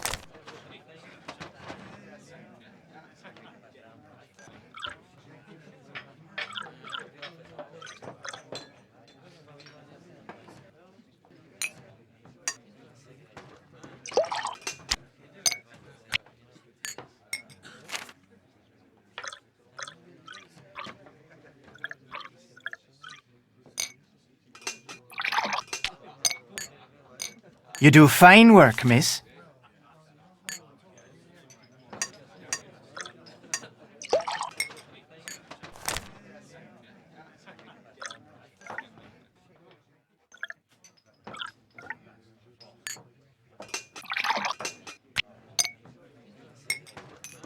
You do fine work, miss.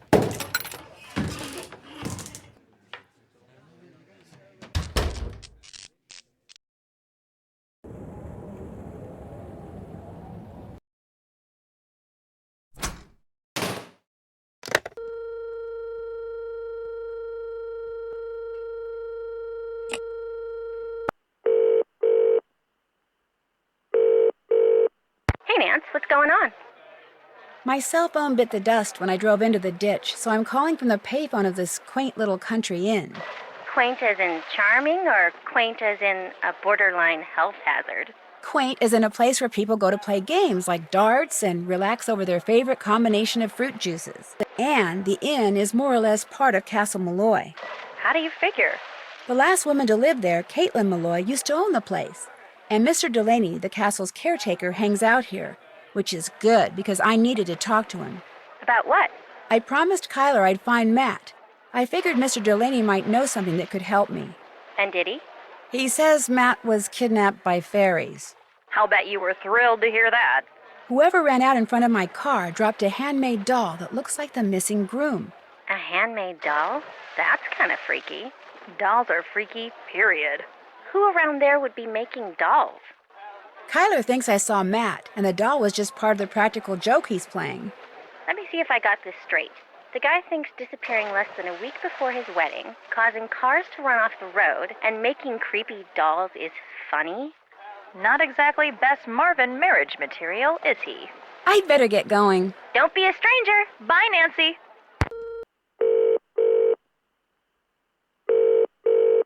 Ned here. Hey, Ned. That was fast. Remember the woman who made me drive into a ditch? I saw her again. Where was she this time? Outside the window to the nursery, I came face to face with her. Then Kyler came in and scared her off. Did you go after her? Couldn't. She just sort of vanished. Oh, and did I mention that the nursery is on the second floor? What? How'd she get up there? I have no idea. Although just before she appeared, I heard this unearthly howling noise. I heard it when she disappeared, too. Unearthly howling noise? Nancy, what have you gotten yourself into?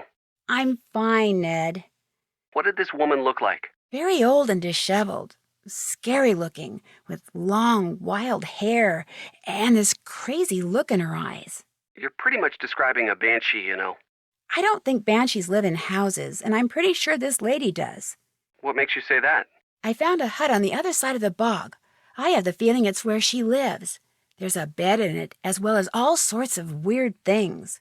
Like what? Like cages, some big enough to hold a small child. Do you know who she is? Not yet. I know that tone.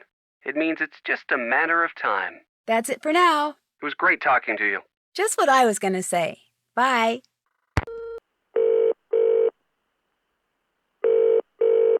You've reached Alan Payne, who isn't home at the moment, which means you can either leave a message at the beep or call back. Up to you.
What's going on? Have you ever been to the little hut that's in the middle of the bog? No. Don't tell me you've been traipsing through the bog. Are you nuts? That stuff's like quicksand. You just gotta watch your step. Well, if you go missing, at least we'll know where to look. I'll see you later, okay? Drop by anytime.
Can't check that off yet. Did that. All done. All done. Can't check that off yet. All done. All done. Check. All done. Check. Did that. All done. I haven't done that. Check. All done. All done.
What's going on?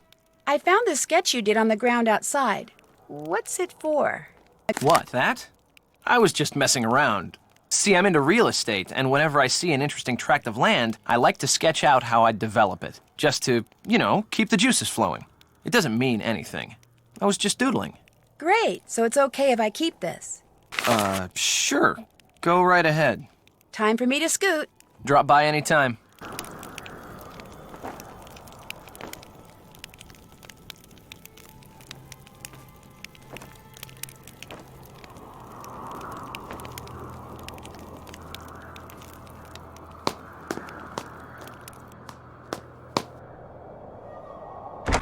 You have a lead? Mostly I have a question. Do you know anything about this sketch? I found it outside.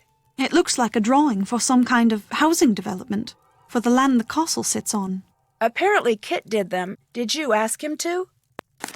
No, and I seriously doubt Matt did either. Kit must have done those on his own. The question is, why? Anyway, I thought of something else you can do for me.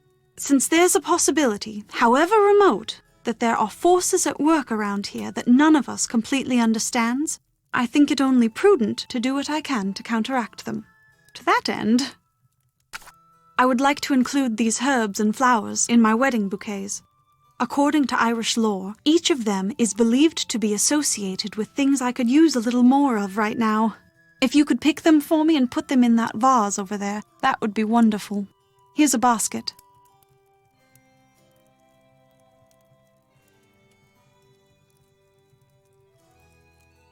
This, of course, means that in spite of whatever it was I saw in the nursery, I still believe there will indeed be a wedding, because no matter who or what took Matt, you're going to find him, Nancy. I have to believe that. Please don't let me down. I'd better get to work. Good luck.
That sheep doll needs stuffing. To stuff that sheep doll, I'm going to need more wool.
Don't forget to pick those flowers for me. I won't, I promise.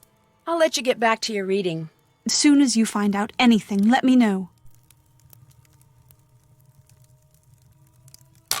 You have a lead? I'm gonna go play detective now. As soon as you find out anything, let me know.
Those were just some sketches I made because I was bored. I do that all the time. I'm not after your property. Then what are you after? Nothing! Then why are you trying to tell me there's not going to be a wedding? Because Matt is gone. Matt would never walk out on me. Never. He still loves you, Kyler, but he's not ready to get married, and he just didn't know how to tell you. Oh, so he told you to tell me. Or was his leaving your idea? What'd you tell him, Kit? That I still had feelings for you? That it isn't over between us? Because it is. You know that, don't you? It is most definitely over. I'd better not go in there. Give that. Matt was fit to be tied.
What's going on?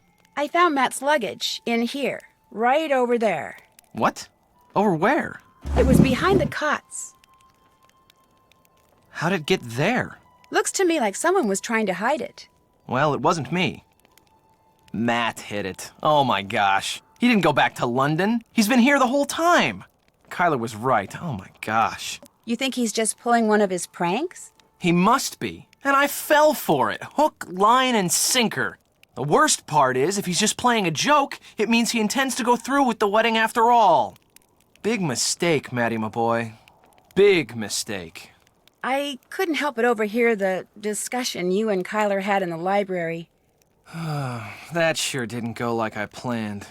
All this talk of fairy kidnappings and practical jokes, I just thought it was time to clear the air, but what happens? Not only did she accuse me of being the bad guy in all this, but as it turns out, she had it right, and I had it wrong. Matt didn't walk out on her. His luggage proves it. But if Matt's just pulling a prank, why would he bother hiding his luggage? Who knows what goes on in that warped mind of his? Maybe he wanted nothing about his disappearance to make sense. All I know is, he's still around here somewhere. I'll see you later, okay? Stay out of trouble.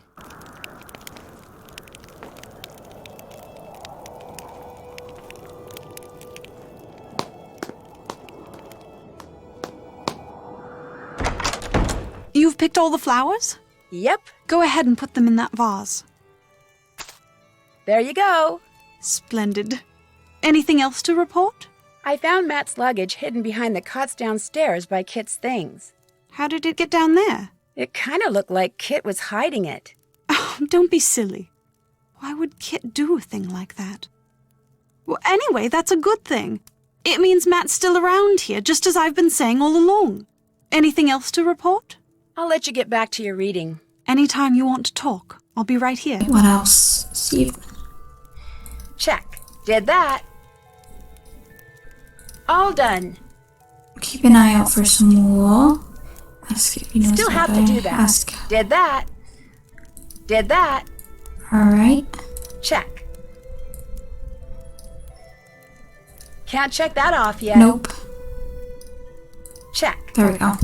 And now we just gotta get out of here to go back to the Screaming Banshee.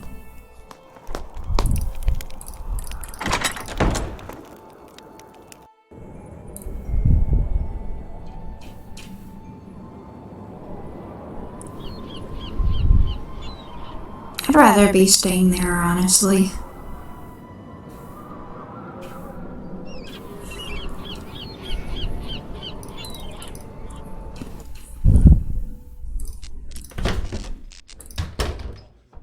What's on your mind, then?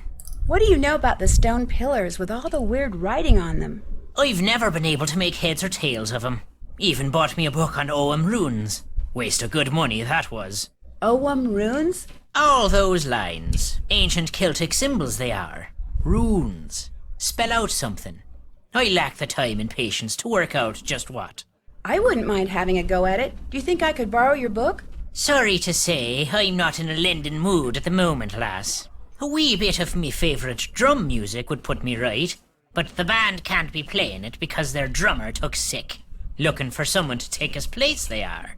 I could probably fill in. I mean, not permanently, but... Go to it, then. One ditty is all. Play it well enough, and the book will be yours. Seamus will help you get started. What Oh, a fine goody. lass you are for helping out the band. Now here's what you do. Watch the cue. When it reaches the drum, just hit the corresponding section of the bowline with the beater. Keep doing that till the song's over. And if you've kept the beat well enough, the band'll split their tips with ya. They're about to start. Just watch the bar, keep your wits about ya, and you'll do fine.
Could do with some practice. You're stinking up the place, girl.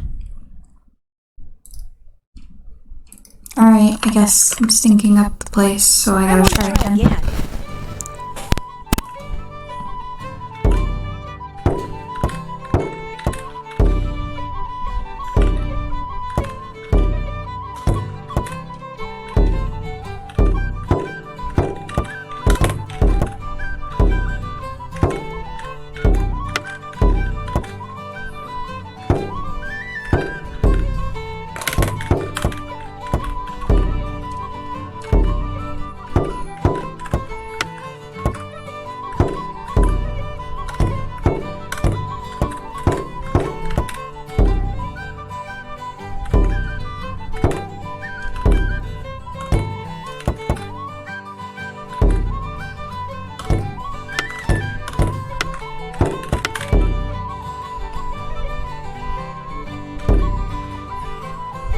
I was never good at Rock Band or Guitar Hero. Have mercy on me.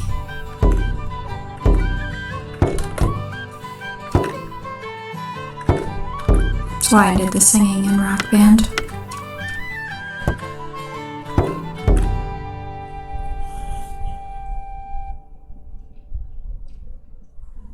Good beat. There we Here's your go. share. Sweet as clover to the honeybee, that was. Here's the book. Keep it as long as you like. I'll not soon have need of it. Will you be wanting something else from me then? Would you by any chance know how Matt's luggage wound up hidden behind the cots in the Great Hall? That I would. I put it there. I told the Sassenach he was not to stay in Fiona's room, yet he did nonetheless. So, while he was out with the others, I took his bags and hid him, thinking to force him to leave her room. Wasted time, that was. Turns out the good people had something else in mind. Good at finding things, are ya? As a matter of fact, I am very good at finding things. Got something for you then. A key? Oh, cool. To the sheep pen. The sheep I'm keeping on the castle grounds need bringing in so I can shear 'em first thing tomorrow. You want me to bring them in? There's 10 of 'em is all. With that lantern of yours, you'll be done before you know. Go on now, take it. Just walk the grounds, and whenever you come upon a sheep, blow a whistle, and back they'll go to the barn. When you think all 10 are in, go to the barn and make sure, then lock the place up, and that'll be that. Don't be looking at me like I've got 3 heads, lass. You can do it. Out with you now. There's work to be done.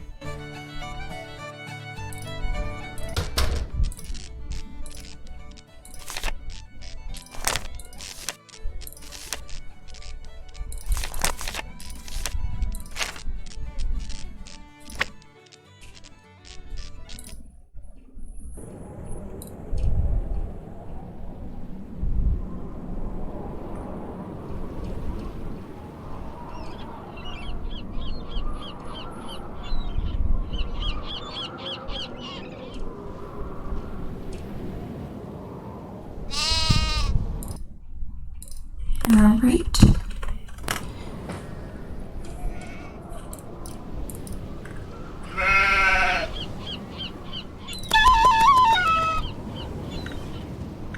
I remember having a hard time last time doing this. That's 2 though.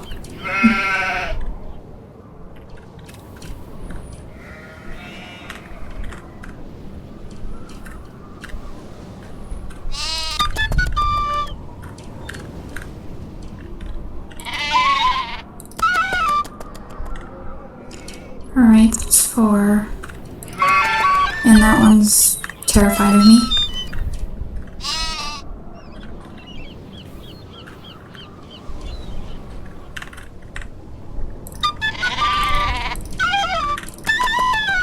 Six.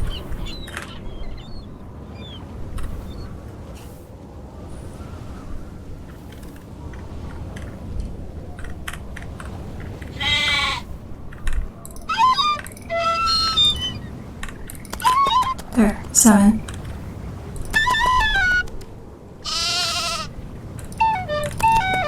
Nine.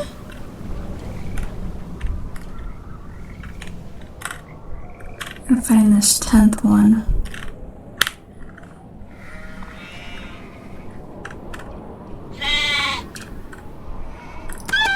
There we go.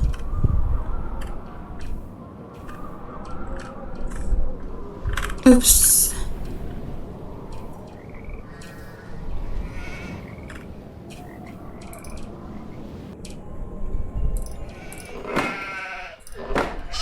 There, the paddock's all locked up.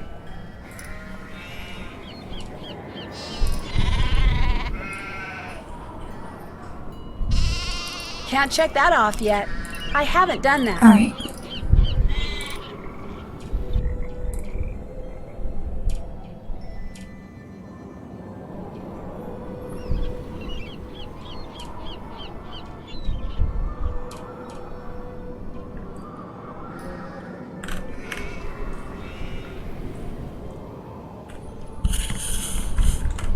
Oops. No. Need to go over here.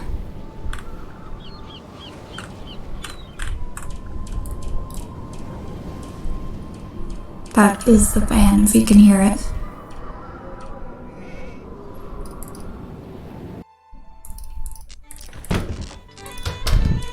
The sheep are tucked away in the barn, then? They sure are. I knew you could do it, lass.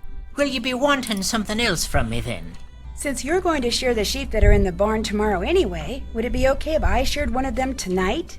You know how to shear a sheep, do ya? Well, no, but I need some raw wool, and I figure it can't be that hard.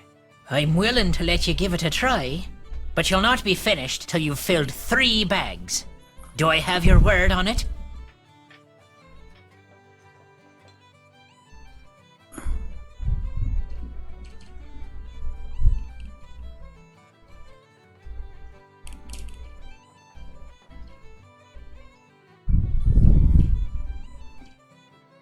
Three bags of wool, you got it. All right, then. The book there in the barn will tell you how to operate all the equipment. Oh, and to get a sheep into the shearing station, just blow this tune on your whistle. Read the instructions, blow the whistle, and you'll be adding sheep shearing to your list of talents in no time at all.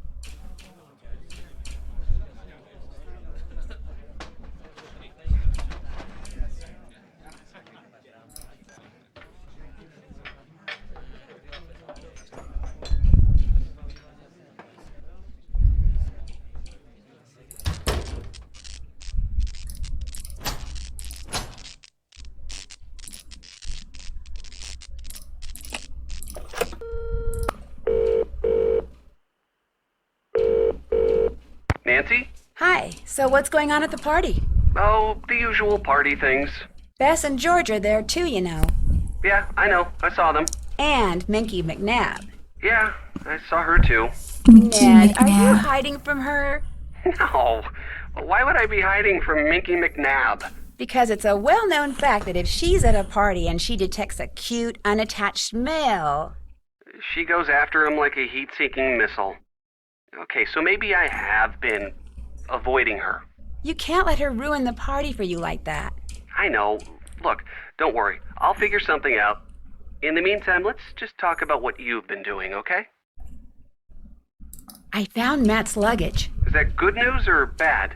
I'm not sure. The caretaker says he hid Matt's luggage in order to discourage Matt from staying in the nursery. But Kyler says she saw Matt's luggage in the nursery after Matt disappeared. And if that's true... The caretaker could be up to something. I better get going. Just be careful over there. I will. Talk to you soon.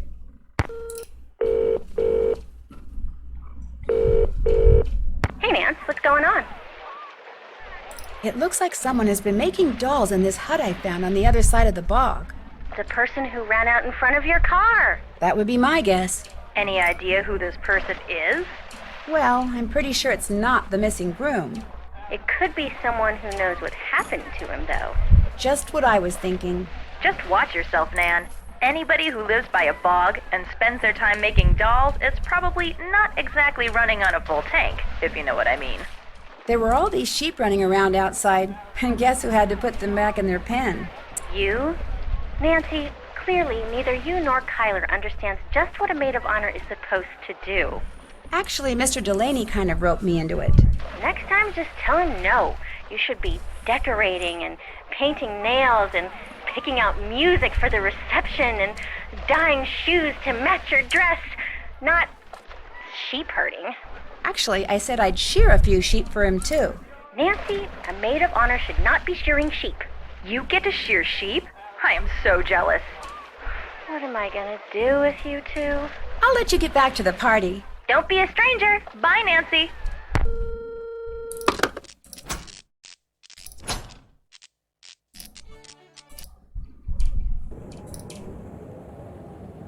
Did that. Did that. Check. Check. All done. Did that.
Is that a sheep or a show dog?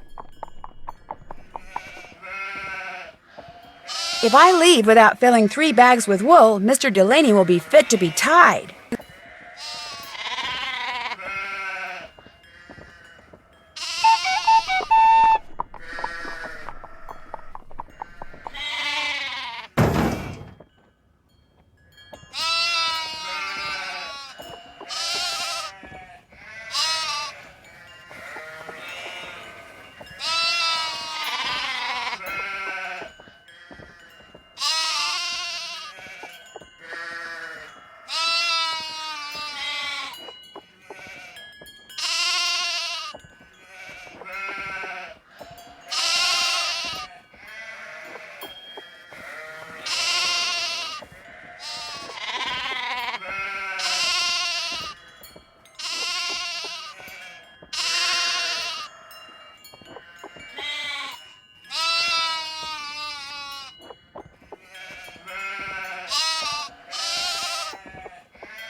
Whoa, who programmed this thing?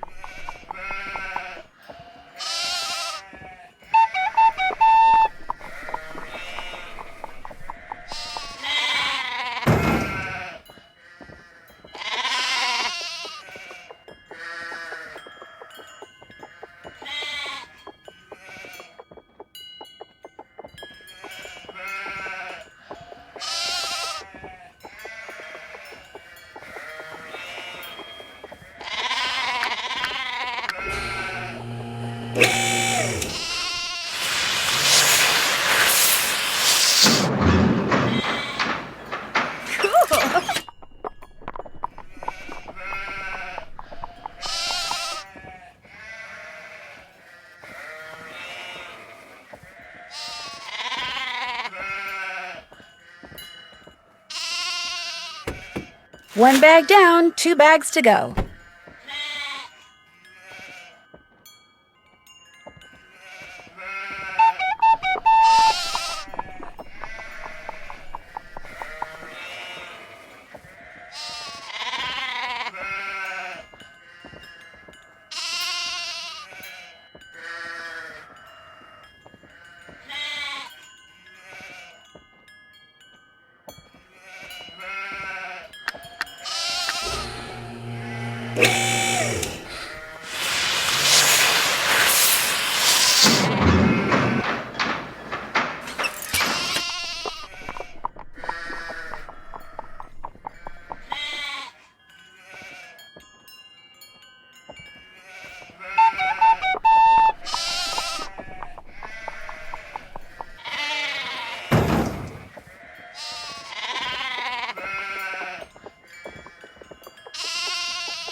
That's 2 bags. I promised Mr. Delaney I'd fill 3.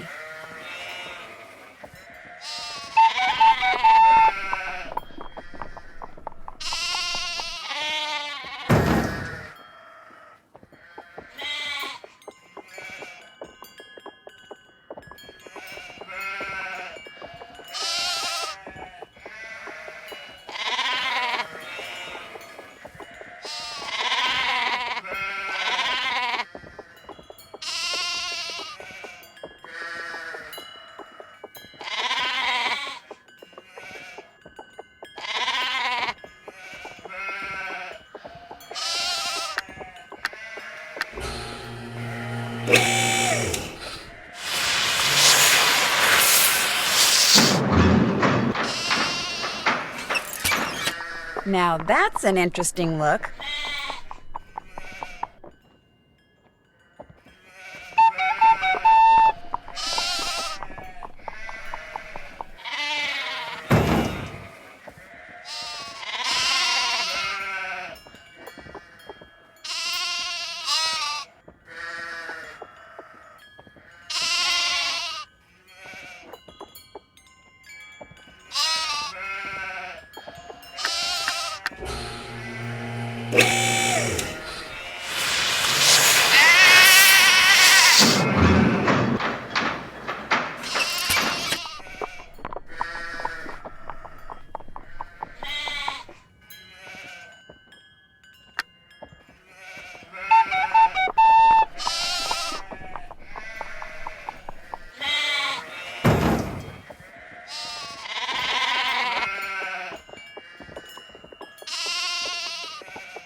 There, all done.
Can't check that off yet. All done.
Can't check that off yet.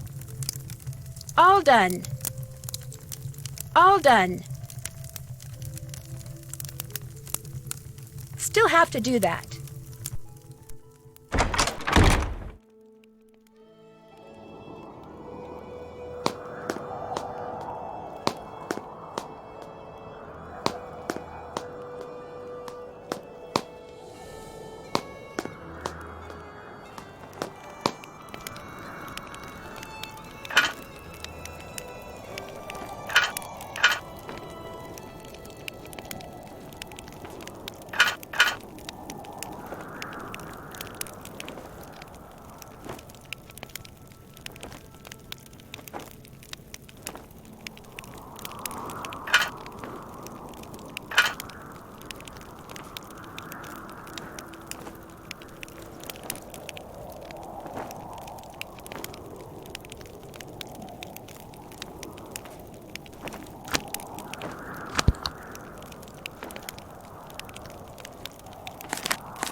I can only print one at a time. I can only print one at a time.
should finish what I just printed before I take more paper.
I can only print one at a time.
Oh my gosh, I'm flying! Woohoo!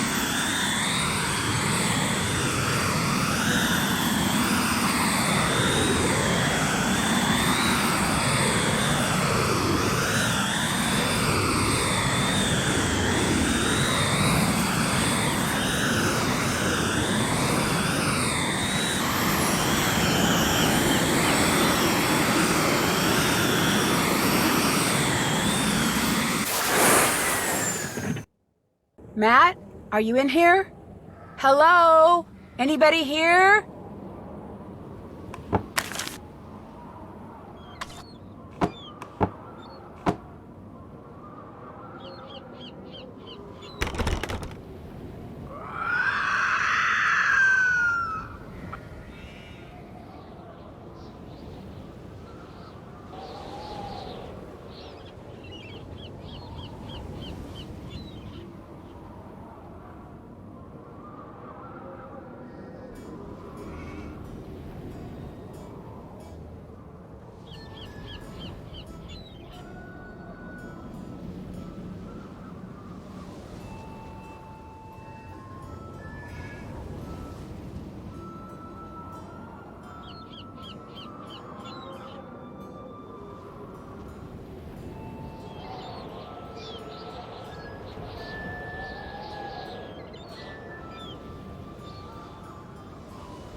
I think this doll is supposed to be me.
Oh my gosh.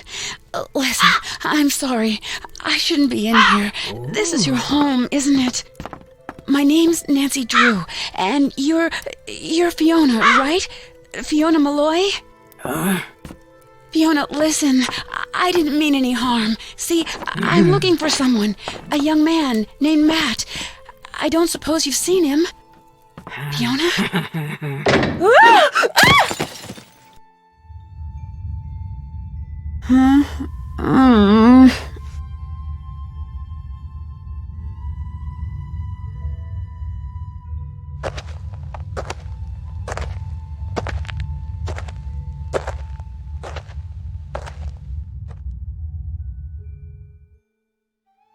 No, don't touch that! No! Nuts. Well, now you're trapped over there and I'm trapped over here. No harm done. I take it you're Matt. I'm Nancy Drew, the maid of honor. Thrilled, I'm sure. You wouldn't happen to have a tunnel boring machine in your pocket, would you? Or food? Do you have any food on you? A biscuit or two? Some crisps? Cocoa Kringle? Anything? Sorry. Oh, the only thing that woman in the shabby dress ever gives me are carrots and potatoes and such. I've been wandering around down here for days. I want something full of sugar and nice, greasy fat. You know, real food. Just how did you wind up down here anyway?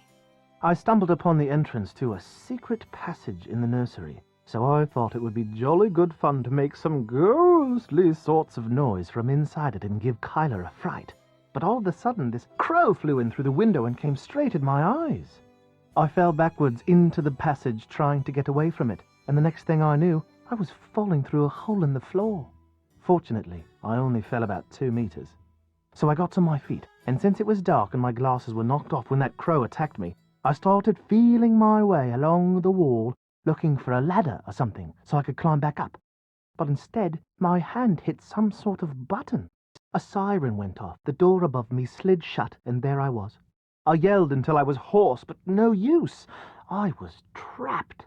So I felt my way along the tunnel, looking for another way out, until I got to the lab you're standing in, at which point I blundered into the button you just pressed, siren goes off, door comes down, and suddenly I'm even more trapped. Not long after that, the doors at the top of the silo slid open, so I looked up, and by squinting really hard, I could see an old woman with long hair, wearing a long ratty dress, just standing there, looking down at me. I called to her, told her who I was and what had happened. I told her everything, called to her till I went hoarse again, but she just stood there. I even tossed my ring up to her, saying, "Go ahead, keep it, just get me the heck out of here." Nothing. How often does she show up? I haven't kept track. All I know is, every once in a while the silo slides open, and she'll be standing up there in the fresh air looking down at me. Then I get showered with vegetables, she goes away, and the silo slides shut. Whenever I talk to her, she kind of grunts as if she understands what I'm saying, yet she refuses to help me. It's like I'm her pet or something. And now there's 2 of us. Dibs on the potatoes. Why did this door shut when I pulled that switch? As best I can figure from the papers and drawings I've found, you're standing in the laboratory where the bloke who lived here during World War II did all his top-secret research. He was working on new forms of propulsion to be used in flying machines, rockets, that sort of thing. Apparently, to keep unwanted visitors out, he planted devices which would allow him, at the push of a button, to seal off the lab. This gate and all the others will go up when our hostess decides to feed us. Opening those silo doors seems to reset everything. Opening those silo doors is also the only way out of here. Believe me, I know.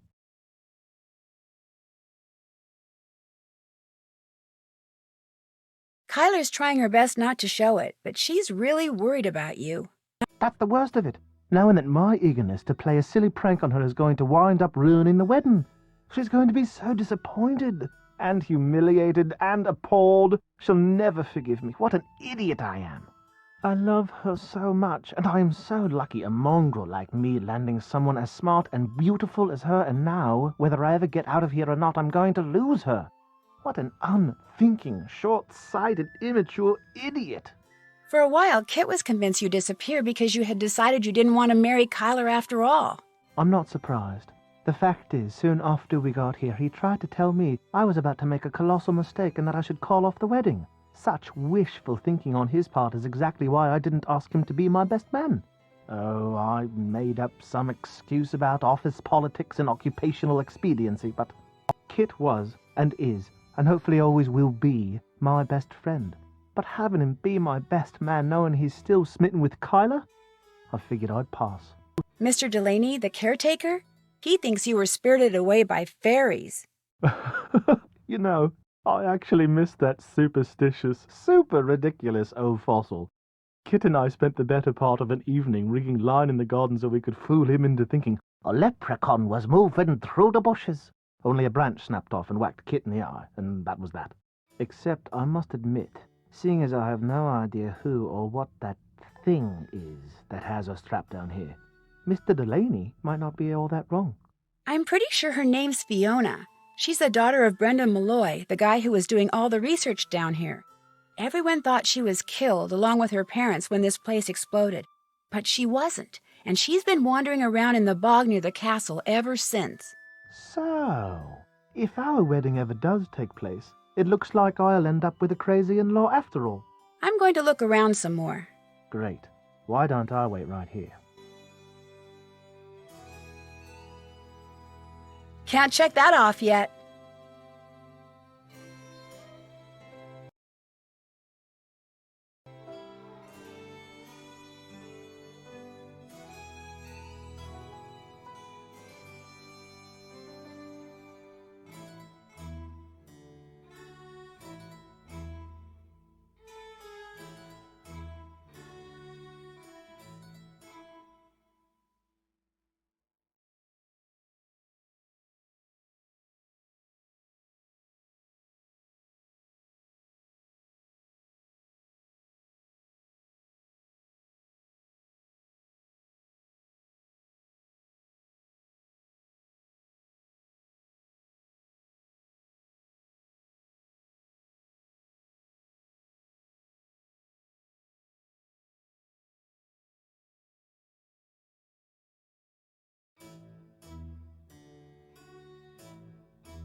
Did you know there was a button here that says, in case of lockdown, press to open? What? You mean something that could open up a way to escape was right under my nose the whole time? That does it. If I get out of here, I'm having that eye surgery. My weak stomach will just have to get over it.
Back to the drawing board.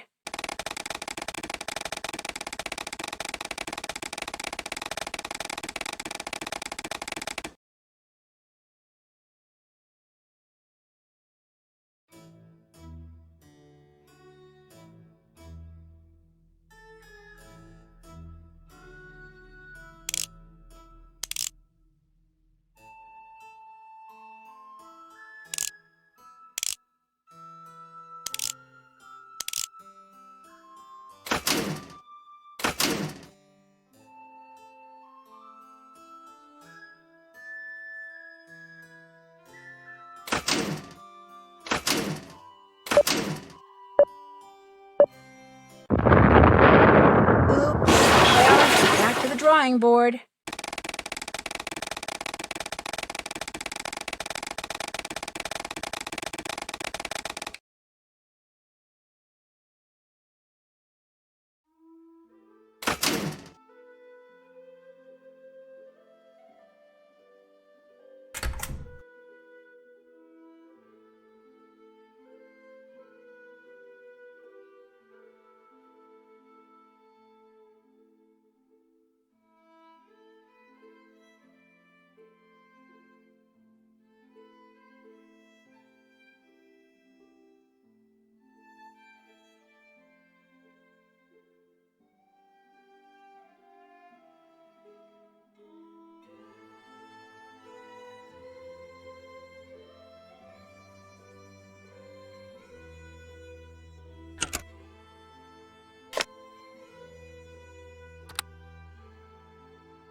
Well, that was a bust. I must have done something wrong.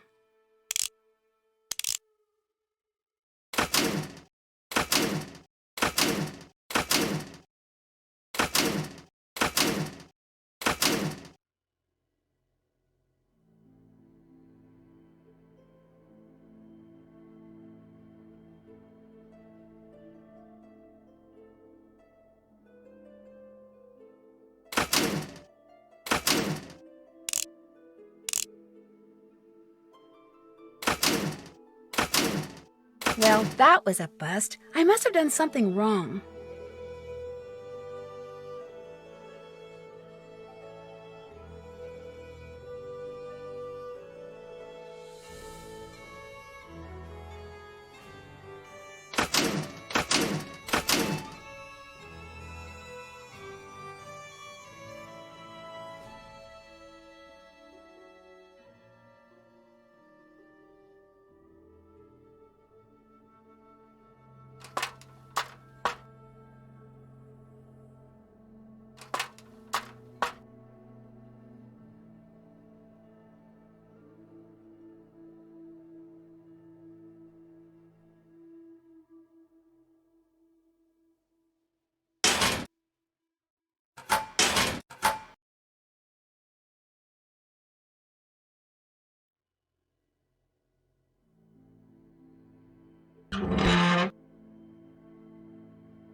Well, that was a bust. I must have done something wrong.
Well, that was a bust. I must have done something wrong.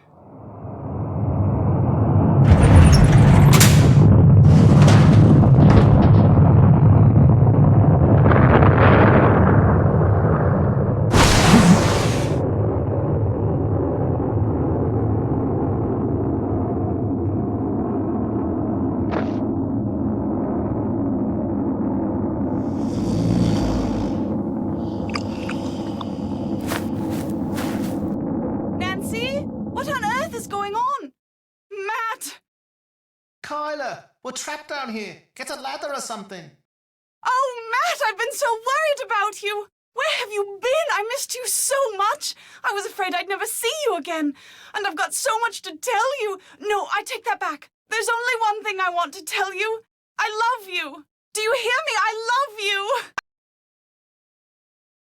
By the time Kit came back with a ladder, Kyler had said I love you to Matt approximately 150 times. And Matt had said it to Kyler about 200 times. And they were still saying it to each other on the day of their wedding 4 days later.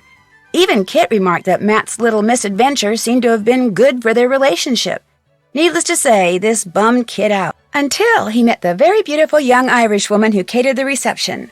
Long story short, it looks like Kit will soon be returning to Ireland, and not just to sketch plans for potential housing developments. As for Mr. Delaney, he still can't accept the fact that the strange wail I kept hearing wasn't a banshee, but an old siren that Matt kept inadvertently setting off down in the tunnels. Nor is he clear on the fact that Fiona, whose jetpack was also a source of weird noises, was responsible for many of the strange phenomena he'd always attributed to fairies. But he understood immediately that Fiona was someone in need of compassion and helped the police take her into custody without incident.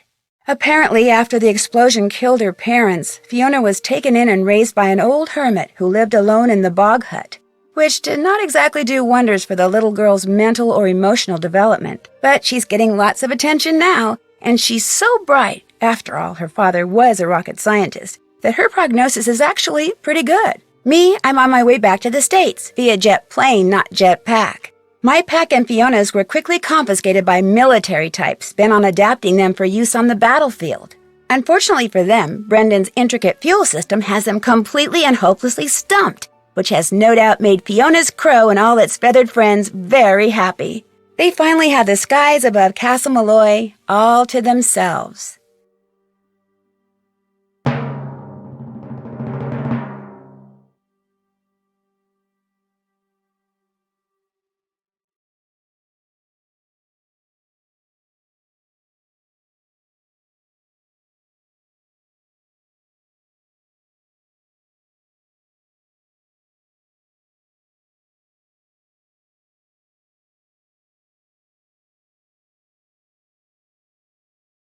When my best friend Bess Marvin wins a vacation for 3 at a resort on a private island in the Bahamas, she naturally invites me and her cousin George Fain to go with her.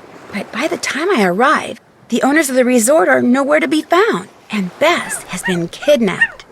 To get her back, George and I must find a long-lost treasure, a quest that brings us face to face with many of the island's strange inhabitants, and forces us to risk our lives, both on and in the sea. Help us find the treasure before this sun-drenched paradise turns deadly. In my next adventure, Ransom of the 7 Ships.